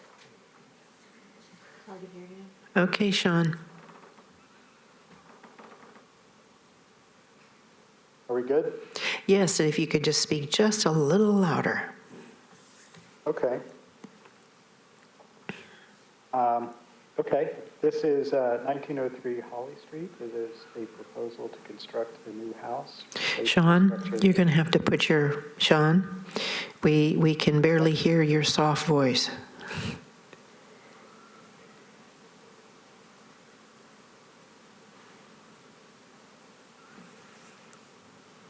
Now we can't hear you at all. Oh, Sean, are you still there? I'm here. Are you not hearing me? We just need to hear you a little bit louder, please. Well, this is the best I can do. I think you were hearing me pretty well before, but I'm not sure what happened. We can hear you now. Okay. 1903 Holly Street is a proposal to construct a new house, replacing a structure that was demolished by the tornado on March 3rd, 2020.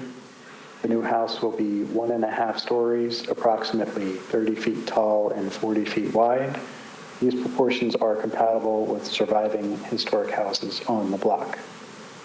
This house will be 93 feet deep from front to back. This is deeper than is typical of historic houses, but it is broken up into 3 distinct components. Advance the slide, please. To minimize the perceived scale. The rearmost component includes a basement-level garage. Basement-level garages are not typical of the area historically, but staff finds it to be appropriate here because the grade drops significantly to the rear. The block is not served by an alley, and there is an easement at the rear of the lot that would preclude putting a detached garage in the typical location at the rear of the lot. The materials will be brick, stucco, and cement fiber with a split-face block foundation and an asphalt shingle roof. Staff recommends approval of the proposed infill at 1903 Holly Street. Advance the slide again, please. Staff recommends approval of the proposed infill at 1903 Holly Street with the conditions shown here. Okay. Thank you, Mr. Alexander. And is the applicant here or online?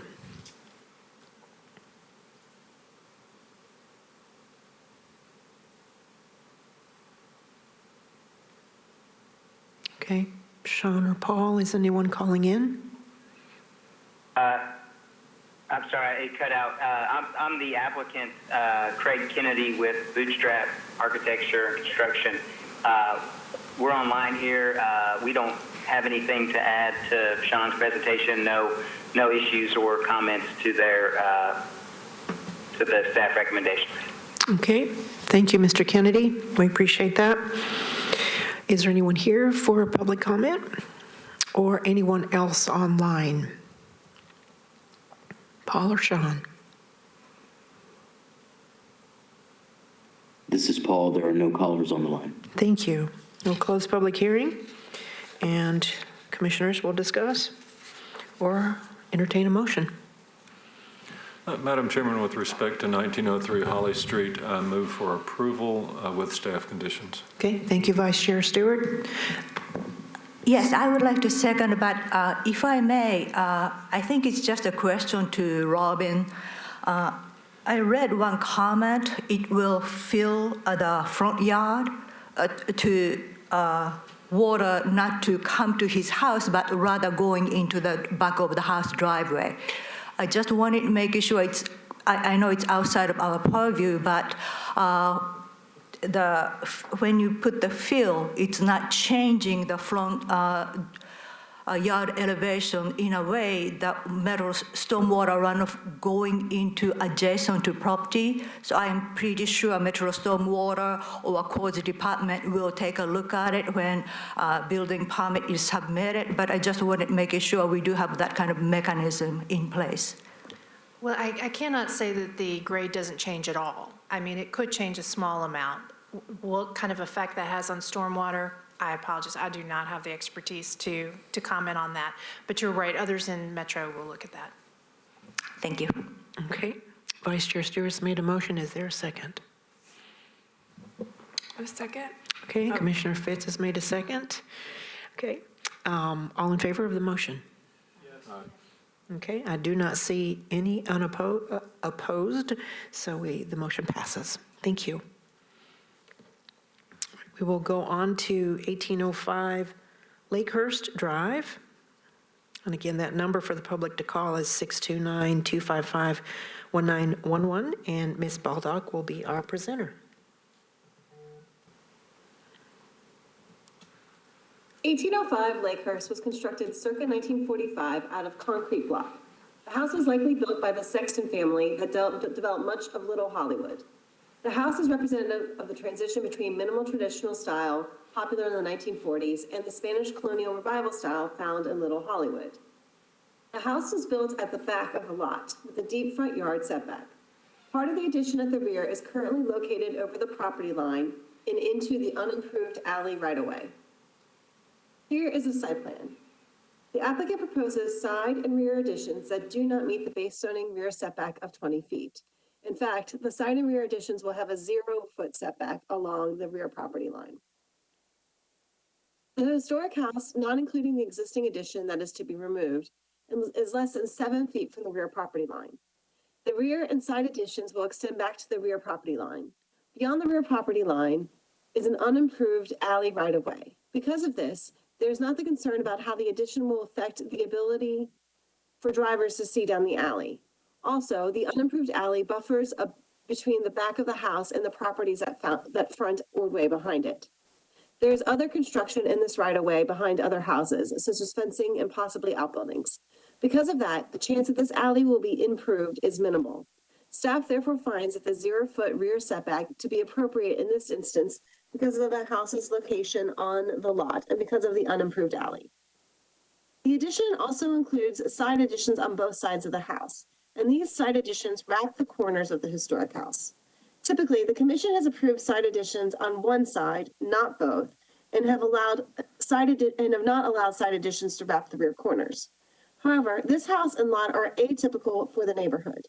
The house is located just a few feet from the rear property line, severely limiting the possibility for a rear addition, which is where additions are most typically appropriate. Moreover, 1805 Lakehurst's lot is unusually wide. At the rear of the lot, where the house is situated, the lot is approximately 200 feet wide.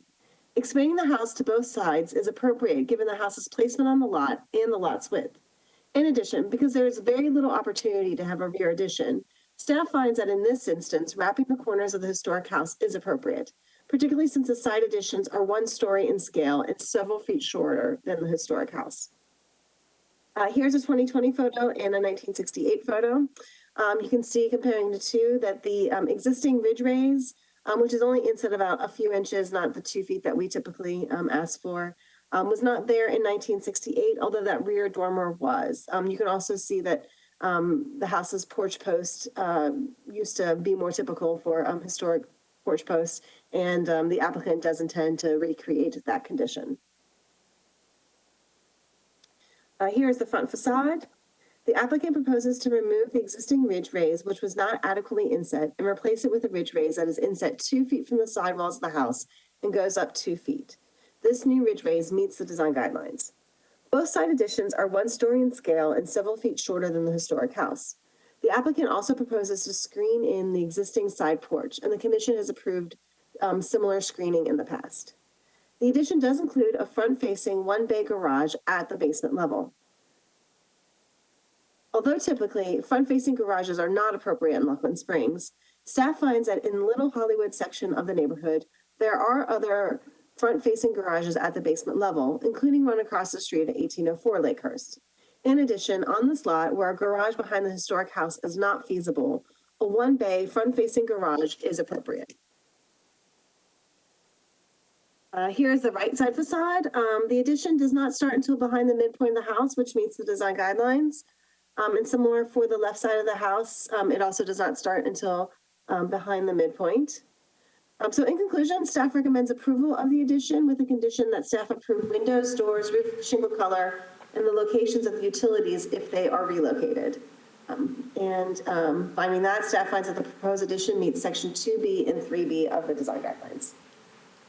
Thank you, Ms. Baldock. I believe the applicant is here. Please announce your name and turn your microphone on. Thank you for having me. My name is Matthew Schutz, and I'm here on behalf of Dave Wilson, the owner, and Hannah Masterson, another designer who I think are watching online. But I want to thank Melissa Baldock and all of y'all and say we're here to answer questions. Okay. Thank you, Mr. Schutz. All right, anyone here to have public comment on this project? Okay, anyone on the line for public comment? This is Sean. There are no callers. Okay, thank you, and I will close public hearing. Commissioners. Madam Chairman, I find this, and to the applicant, I find this to be a difficult lot, but a sensitive and respectful proposed addition to it. It's great to see a modest addition that respects the original home, and gosh, how crazy to be right back on that alley, but respect the staff recommendations and their analysis of this and move for approval with the conditions in the staff recommendation. Okay, there was comment, and that is a motion. And is second the motion. Okay, Vice Chair Stewart made the motion, and Commissioner Johnson has made a second. All in favor of the motion? Okay, I hear and see none opposed, so the motion passes. Thank you very much. All right. 2415 Oakland. Did we defer that? That one has been deferred, so we'll move to 512 Fairfax with Melissa Sajid. Okay, 512 Fairfax, and there we go. All right, the application for 512 Fairfax, go to the next slide, yes, is to demolish a non-contributing house and to construct infill and an outbuilding. The structure at 512 Fairfax Avenue is a one-story brick house that was constructed circa 1953. The house is a legally non-conforming duplex. Given the later date of construction, as well as the style, form, and detailing of the house, which is not consistent with the predominant surrounding historic character, staff finds that its demolition, that it doesn't contribute to the historic character of the Hillsborough West End neighborhood, and that its demolition meets the design guidelines. The proposed infill is oriented to Fairfax Avenue with a front setback that is consistent with the historic houses on either side. The proposed outbuilding is located in the rear yard and also meets all setbacks. The infill is 1.5 stories at the front with an overall height and width that can be appropriate for the historic context. The applicant has provided a streetscape shown here that shows the infill in relation to the existing houses on this block face of Fairfax Avenue. Here are some context photos. The houses shown here are 510 and 516 Fairfax Avenue, both contributing houses. And here we see 518 and 511 Fairfax Avenue, also both contributing houses. Here are the front and rear elevations. The lot slopes down from the front to the rear so that the infill picks up additional height at the rear. Staff finds that the overall height and scale can be appropriate for the historic context for this block. Also, the infill meets the design guidelines for materials and rhythm and proportion of openings. The front dormers, however, do not appear to meet the 2-foot inset as required by the design guidelines. Staff recommends that the front dormers be inset 2 feet from the wall below in order to meet this criteria. And the proposed outbuilding meets all applicable guidelines. In conclusion, staff recommends approval with conditions set forth in the staff recommendation, including the condition that the front dormers be inset 2 feet from the wall below. Okay, thank you, Ms. Sajid, and the applicant. is here.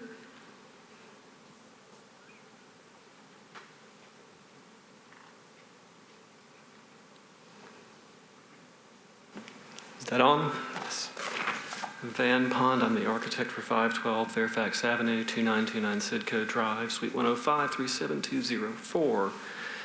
We want to thank staff for their input on this. We have made with them substantial changes to this project, which have resulted in where we are today.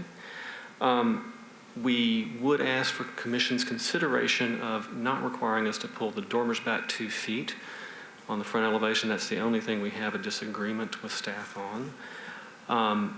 This particular street and this house was designed with a lot of research and looking at what is here on the street and the context immediate.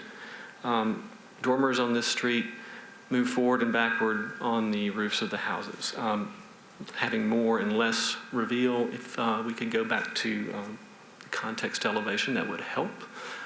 And you'll kind of see that even 516 Fairfax has a very limited roof reveal below its dormers on the second floor. And you'll also notice that 518 Fairfax, which is a full story and a half house, there it is on the picture right there, has a projecting dormer. While we respect the letter of the overlay, we think the intent is to provide for a variety of scales and would appreciate your consideration on not pulling those back, as they do have 2 feet or more of roof below them projecting. Otherwise, thank you very much, and I will answer any questions. Thank you, Mr. Pond. Any other public comment here on site? Okay, if not, do we have any call-ins? This is Sean. There are no callers. Thank you, and we'll close public hearing. Commissioners, discuss.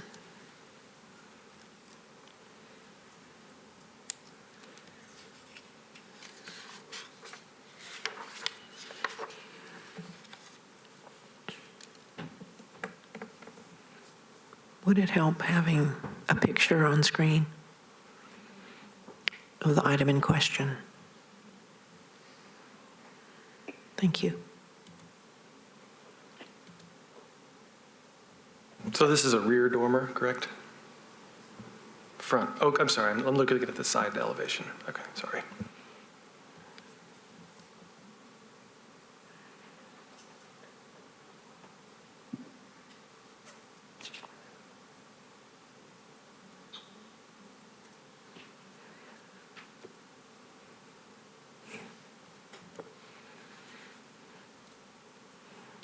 Architects, do we have calling you now? And other commissioners, but Could you expand on your reasons for not wanting to set back that dormer, please? So setting back the dormers would put them further up the roof and emphasize the height of the roof, as opposed to where they're sitting now with a windowsill and height lower on the roof. That is our intent. And if you look at, especially even 516 Fairfax with its taller dormers that take up more of the roof, it emphasizes height. We're trying to bring this down.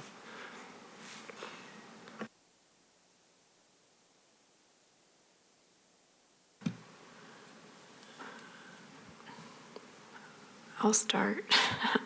And that's Commissioner Fitz. I'm, I guess, typically inclined to stick with the 2 foot, the required 2 foot kind of setback of the dormers, but I'm inclined to allow it here, seeing the contributing houses, that seem to be in the same block and not, if they were on the, is my mic still working? Seeing that they're in the same block and not, streets away, I'm inclined to allow that here.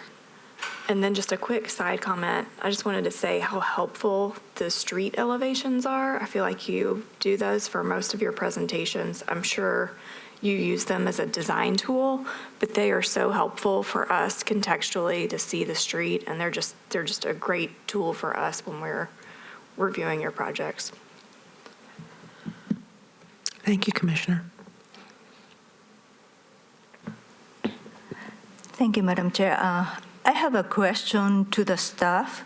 I think on the page 22 of your staff report, conceptual street elevation picture, there are several houses on the street, and both sides has lots of dormers. All these dormers are inset or as like same as kind of sticking out, not 2-foot inset. What's the trend on that street, particularly those houses illustrated on page 22 of your staff report? Right. So I think you're referring to the plans. So it seems like the majority of the homes with dormers on this street that have smaller dormers that do appear to be inset. As the applicant stated, there is one house, 518 Fairfax. Melissa, if you could go back. Yeah, so it's this house here on the left. It does have something similar, well, kind of a projecting portion on the front. However, this house is much narrower than what is proposed. You can see it in the streetscape. It's the second from the right.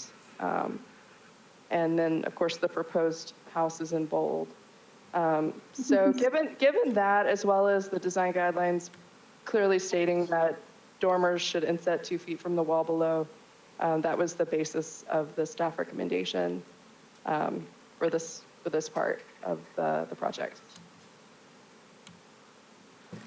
Thank you.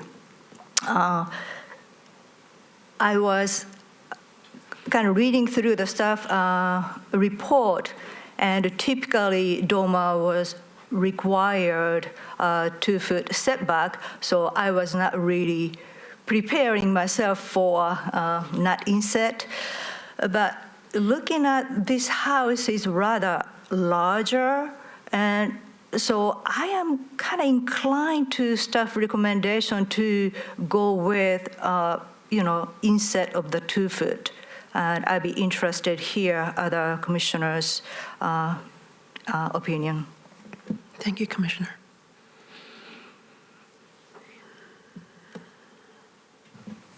I think I agree with Commissioner Johnson on that point, that this does appear to be substantially larger than many of the houses on the street. And I appreciate the applicant so far having worked with staff. Given what the guidelines state about dormers and insets, I would prefer to stick with staff recommendation. Thank you, Commissioner.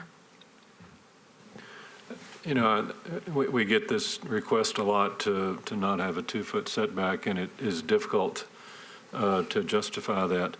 In looking at the other houses, I do see the one that has the projecting dormer that's really not really compatible. I mean, it's not the same apples to apples kind of comparison here.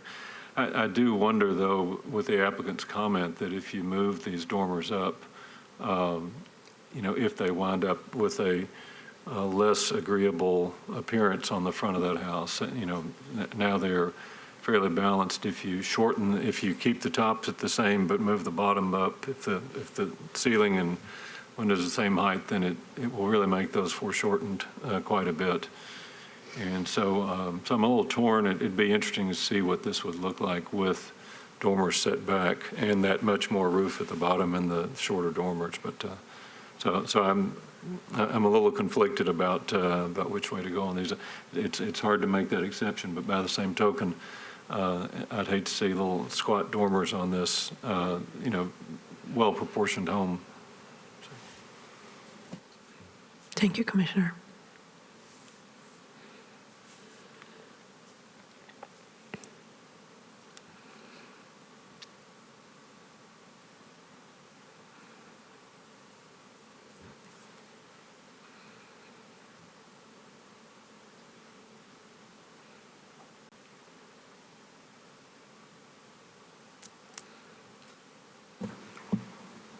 With that said, I'm ready to make a motion.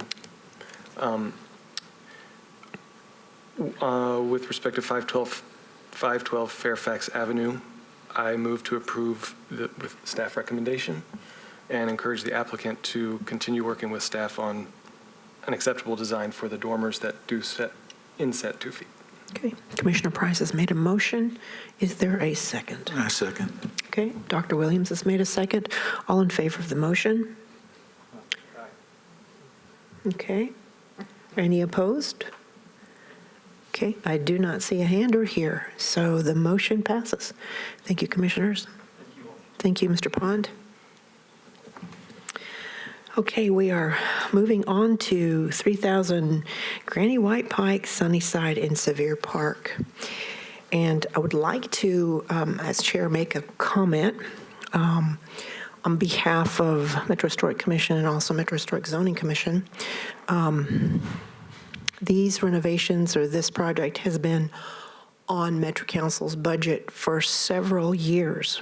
I've seen this come up, and it is wonderful to see that it has now been approved for these renovations. And I want to formally, again, on behalf of the commissions, and to thank the mayor, to thank Metro Council, and to thank Metro Parks, Ms. Odom, to have these extensive conversations, because this is one of our key preservation buildings, and this is our purview. So it's significant for us to have this happen. So again, it's a formal acknowledgement and affirmation to those who have worked so hard to get here. So, and presenting, I believe, is Ms. Warren. Yes. So this is an application for a major renovation at Sunnyside, the 1852 Greek Revival House in Sevier Park that houses the Historical Commission offices. The work includes site changes, selective demolition, additions to the main house and carriage house, signage, lighting, and substantial stabilization and rehabilitation work on the rear log house and the main house. The rear log structure in the main house will also be reconnected. As outlined in your report, selective demolition of non-original additions is proposed for the main house and the log structure to the rear. Staff finds this work to be appropriate. An addition is planned on the rear of the main structure. It will replace the existing rear addition and will include a connector portion, which will reconnect the log structure to the main house. The addition is inset appropriately and is both shorter and narrower than the historic portions. A new entrance for the Historical Commission will be provided on the north elevation of the connector addition. The materials will need to be reviewed and approved by staff. The carriage house sits to the south of the main house. As you see here, about a third of it remains. The missing 2/3 will be roughly reconstructed with a historic footprint and roof inclusive of the cupola. These portions will be open air and will house covered seating with food service provided in the restored existing sections.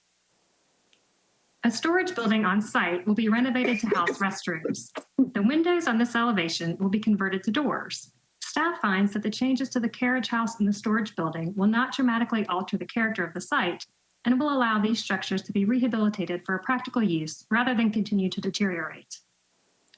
The existing driveway and parking will be relocated. Brick and concrete walkways will be created on the site. A garden area will be enclosed with a fence on the south side of the main house around the well.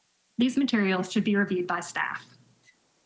Lighting will be installed and should be reviewed by staff prior to installation. A wall will be constructed along the new driveway and will contain signage.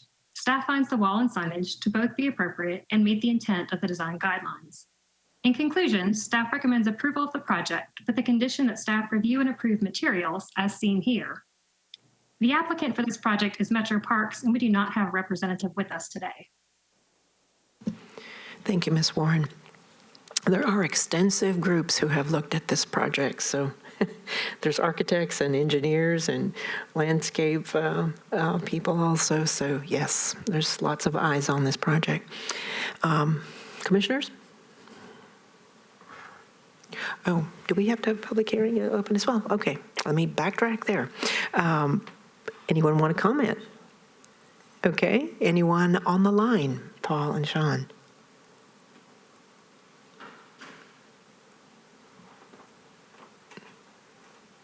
This is Paul. There are no calls. Thank you so much. All right, I'll close public hearing.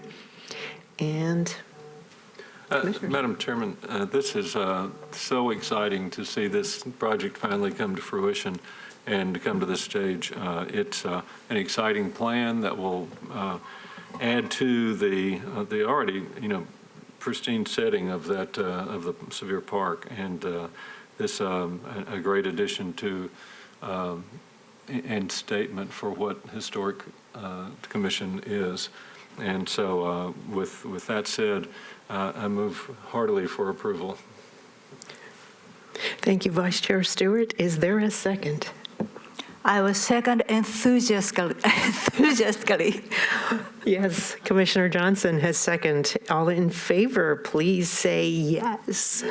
Yes, thank you. So that is a unanimous a vote, and we are again very grateful to those who have put a lot of effort, and especially again for the budget hearings that have gone on. Again, want to say Mayor Cooper, Metro Council, and Metro Parks, and of course also the staff has worked really hard.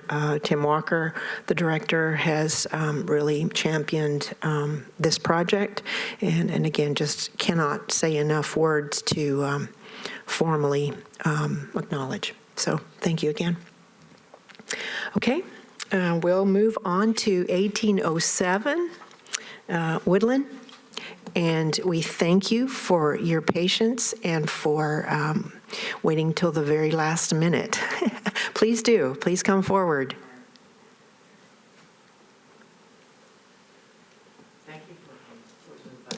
Yes, it's the very far right on the pad.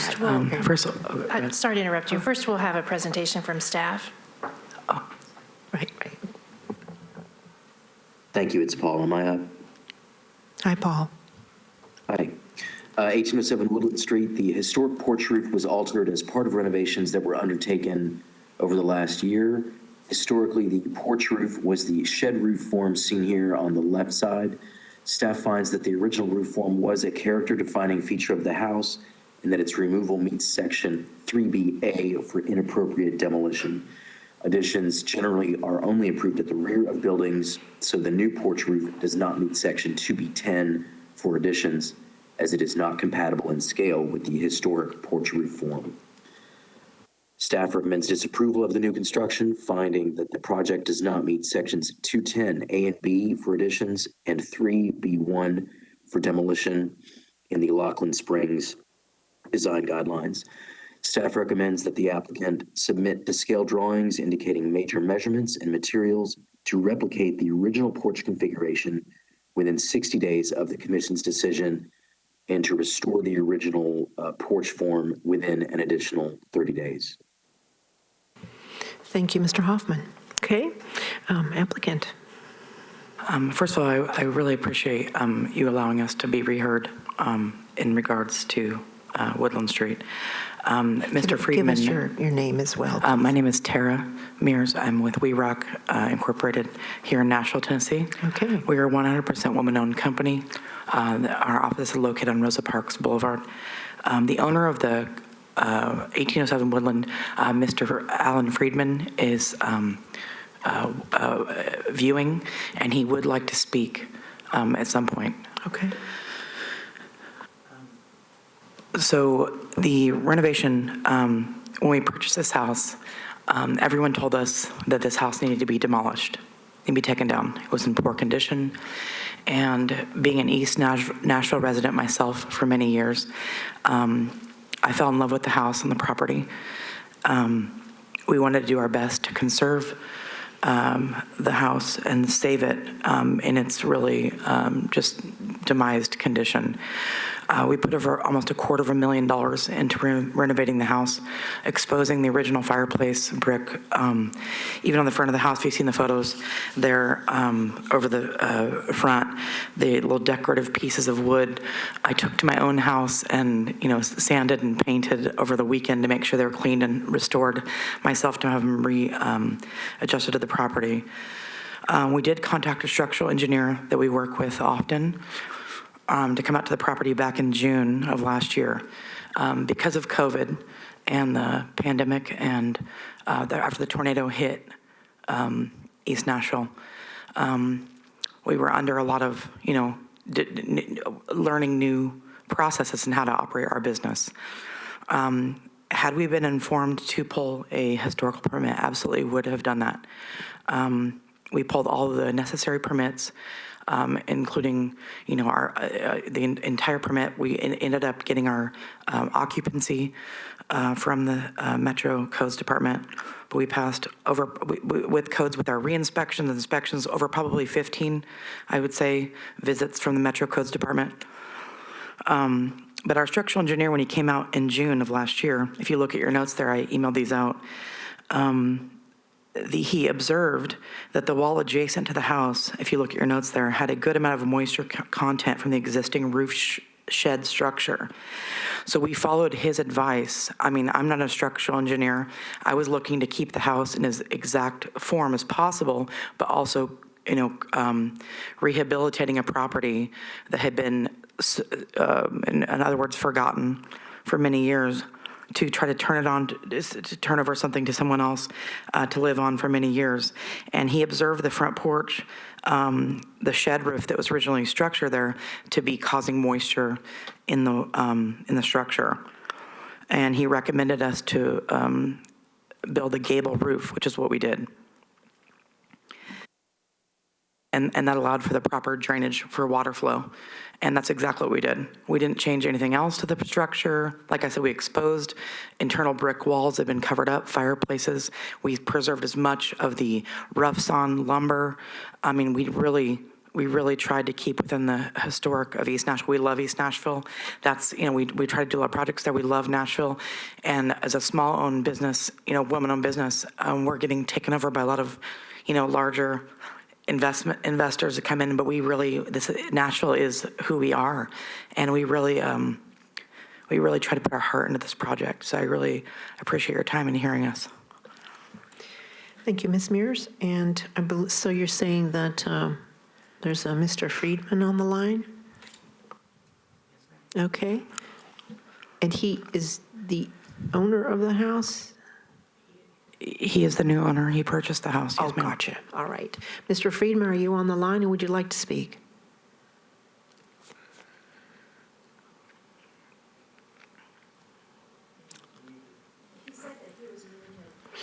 Don't see him muted. It could be on your side. IT, can you help him out, please?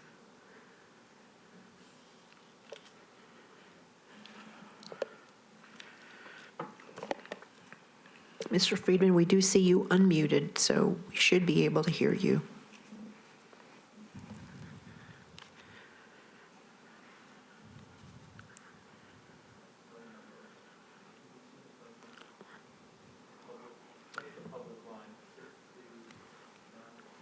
He's calling from New York. Okay.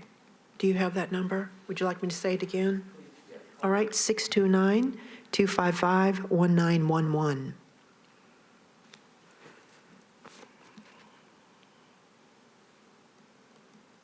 Oh, he's muted back. We do see you on the line.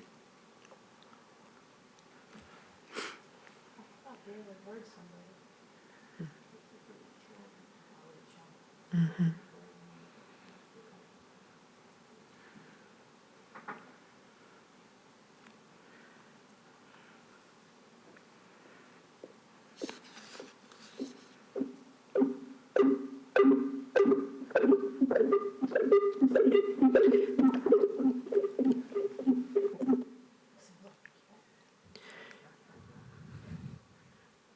Mr. Friedman, do you have your phone and computer on? If not, shut one down and then just stay on the phone. We find that that's... You should be able to speak now. Ah.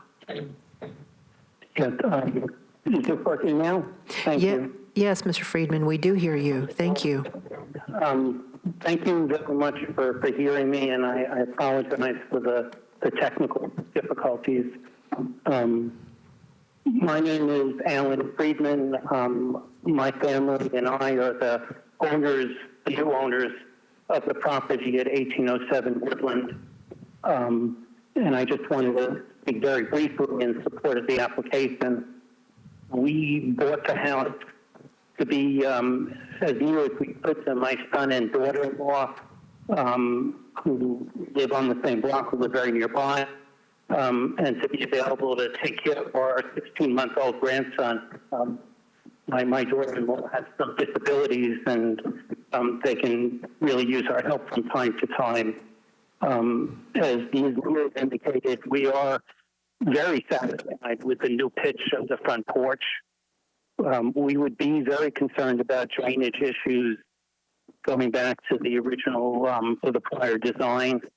I had seen the house before the renovations. You know, we were visiting my son all the time, and it really was in very poor condition. I think the neighbors, including my son and his family, but all the rest of the neighbors are very happy to see it renovated. And we are very supportive of the application that's been made. And it would be sort of, disruptive now to have to undo things. So I appreciate very much your hearing me. And again, I apologize for the technical delays. So thank you very much. Thank you, Mr. Friedman. Okay. Public hearing is open. Is there anyone here that would like to speak in addition? Okay. Anyone else on the phone? Sean and Paul? No other callers. Okay. We'll close public hearing. And there's no rebuttal because there's no public comment. So, all right. Commissioners? Commissioner Johnson, did you have a? Yes, since I make a motion to rehear, so I will start. I do appreciate the new information, but I'm not an architect or builder, but I understand when the engineer review the condition of the house because of around the roof there was moisture.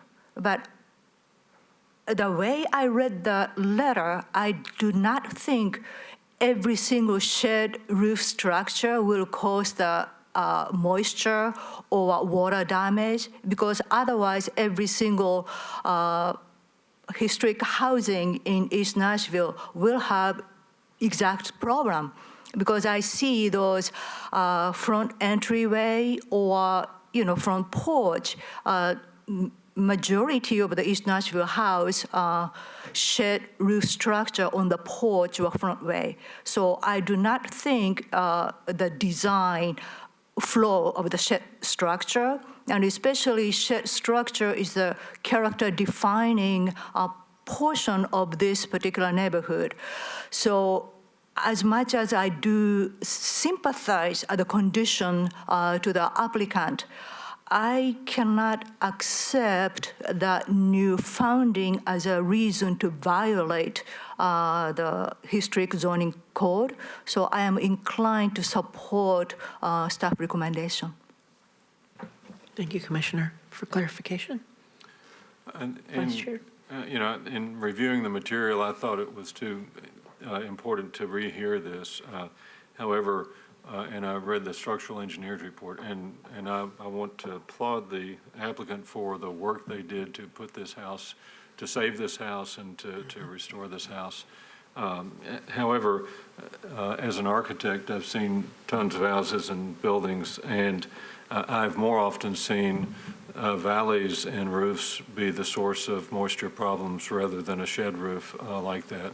It's not so much a structural problem as it is a waterproofing and flashing problem. And so I don't see anything here that would support not restoring it to the original form that it had.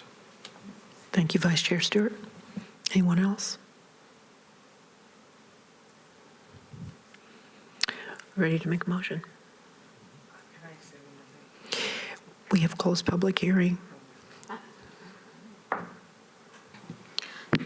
My question is, how can they go through and get all these permits and a use and occupancy permit without the requirement of coming before this commission if it's Does anybody have an answer to that question? I do, yeah. Whoever is at codes, zoning examiners who take the information, they are reliant on the information that's given to them. So when they're given a scope of work that doesn't mention this particular work, they didn't know that that was part of the permit. We see the permit, we didn't know that was part of the permit, and so we just signed off with it anymore. So it's really, it did mention it's that. really important that the scope of works be correct. But it did mention that. It said it was all interior work. But the No, public ma'am, if you look at the hearing permit, is closed. okay, but if you're going to misquote it, it did say it includes the porch and roof. And it is quoted exactly in your staff recommendation. Okay. All right. And that is a good question because sometimes we're unclear in how we arrive at this, and especially for permitting. So it's also good for the public to hear how you arrive on that. So, okay. Based on that and the staff recommendation and these findings, recommend disapproval. Okay. Vice Chair Stewart has a motion. Is there a second? Second. Okay. Commissioner Fitz has a second. All in favor of the motion? Yes. Okay. None opposed. So the motion passes. Okay. Thank you. Continue to work. We hope you continue to work with staff and get to a resolution. And we have high hopes that you will. Thank you again for being here at the very last minute. Okay, before we adjourn, Robin and you, I'm gonna last. Do you have any other comments for? Yes, I do have a couple. I wanted to, while we're thanking people, I want to thank the Center for Historic Preservation at MTSU because they are funding a summer intern for us. So Meredith Funderburk will be working on an architectural resource survey for the Cleveland Park neighborhood. Nice. And we also want to thank Paul Hoffman. He is leaving our department, but he's not going far away. He's still going to stay in Nashville. He's just taking a new opportunity, so he will still be close by. Thank you for saying that, Mr. Paul. I think you heard our accolades of you. And again, as a commission, we do thank you for your service of all these years, and you have been an excellent staff, and we wish you well in your new venture. Okay? Commissioners, anything else? Thank you, Chair Bell. Thanks, Commissioners. You're so welcome. Thank you. Commissioners, anything else? Okay. Again, good to see everybody. We will see you again next month. All right. Thank you, staff. Thanks, IT, as usual.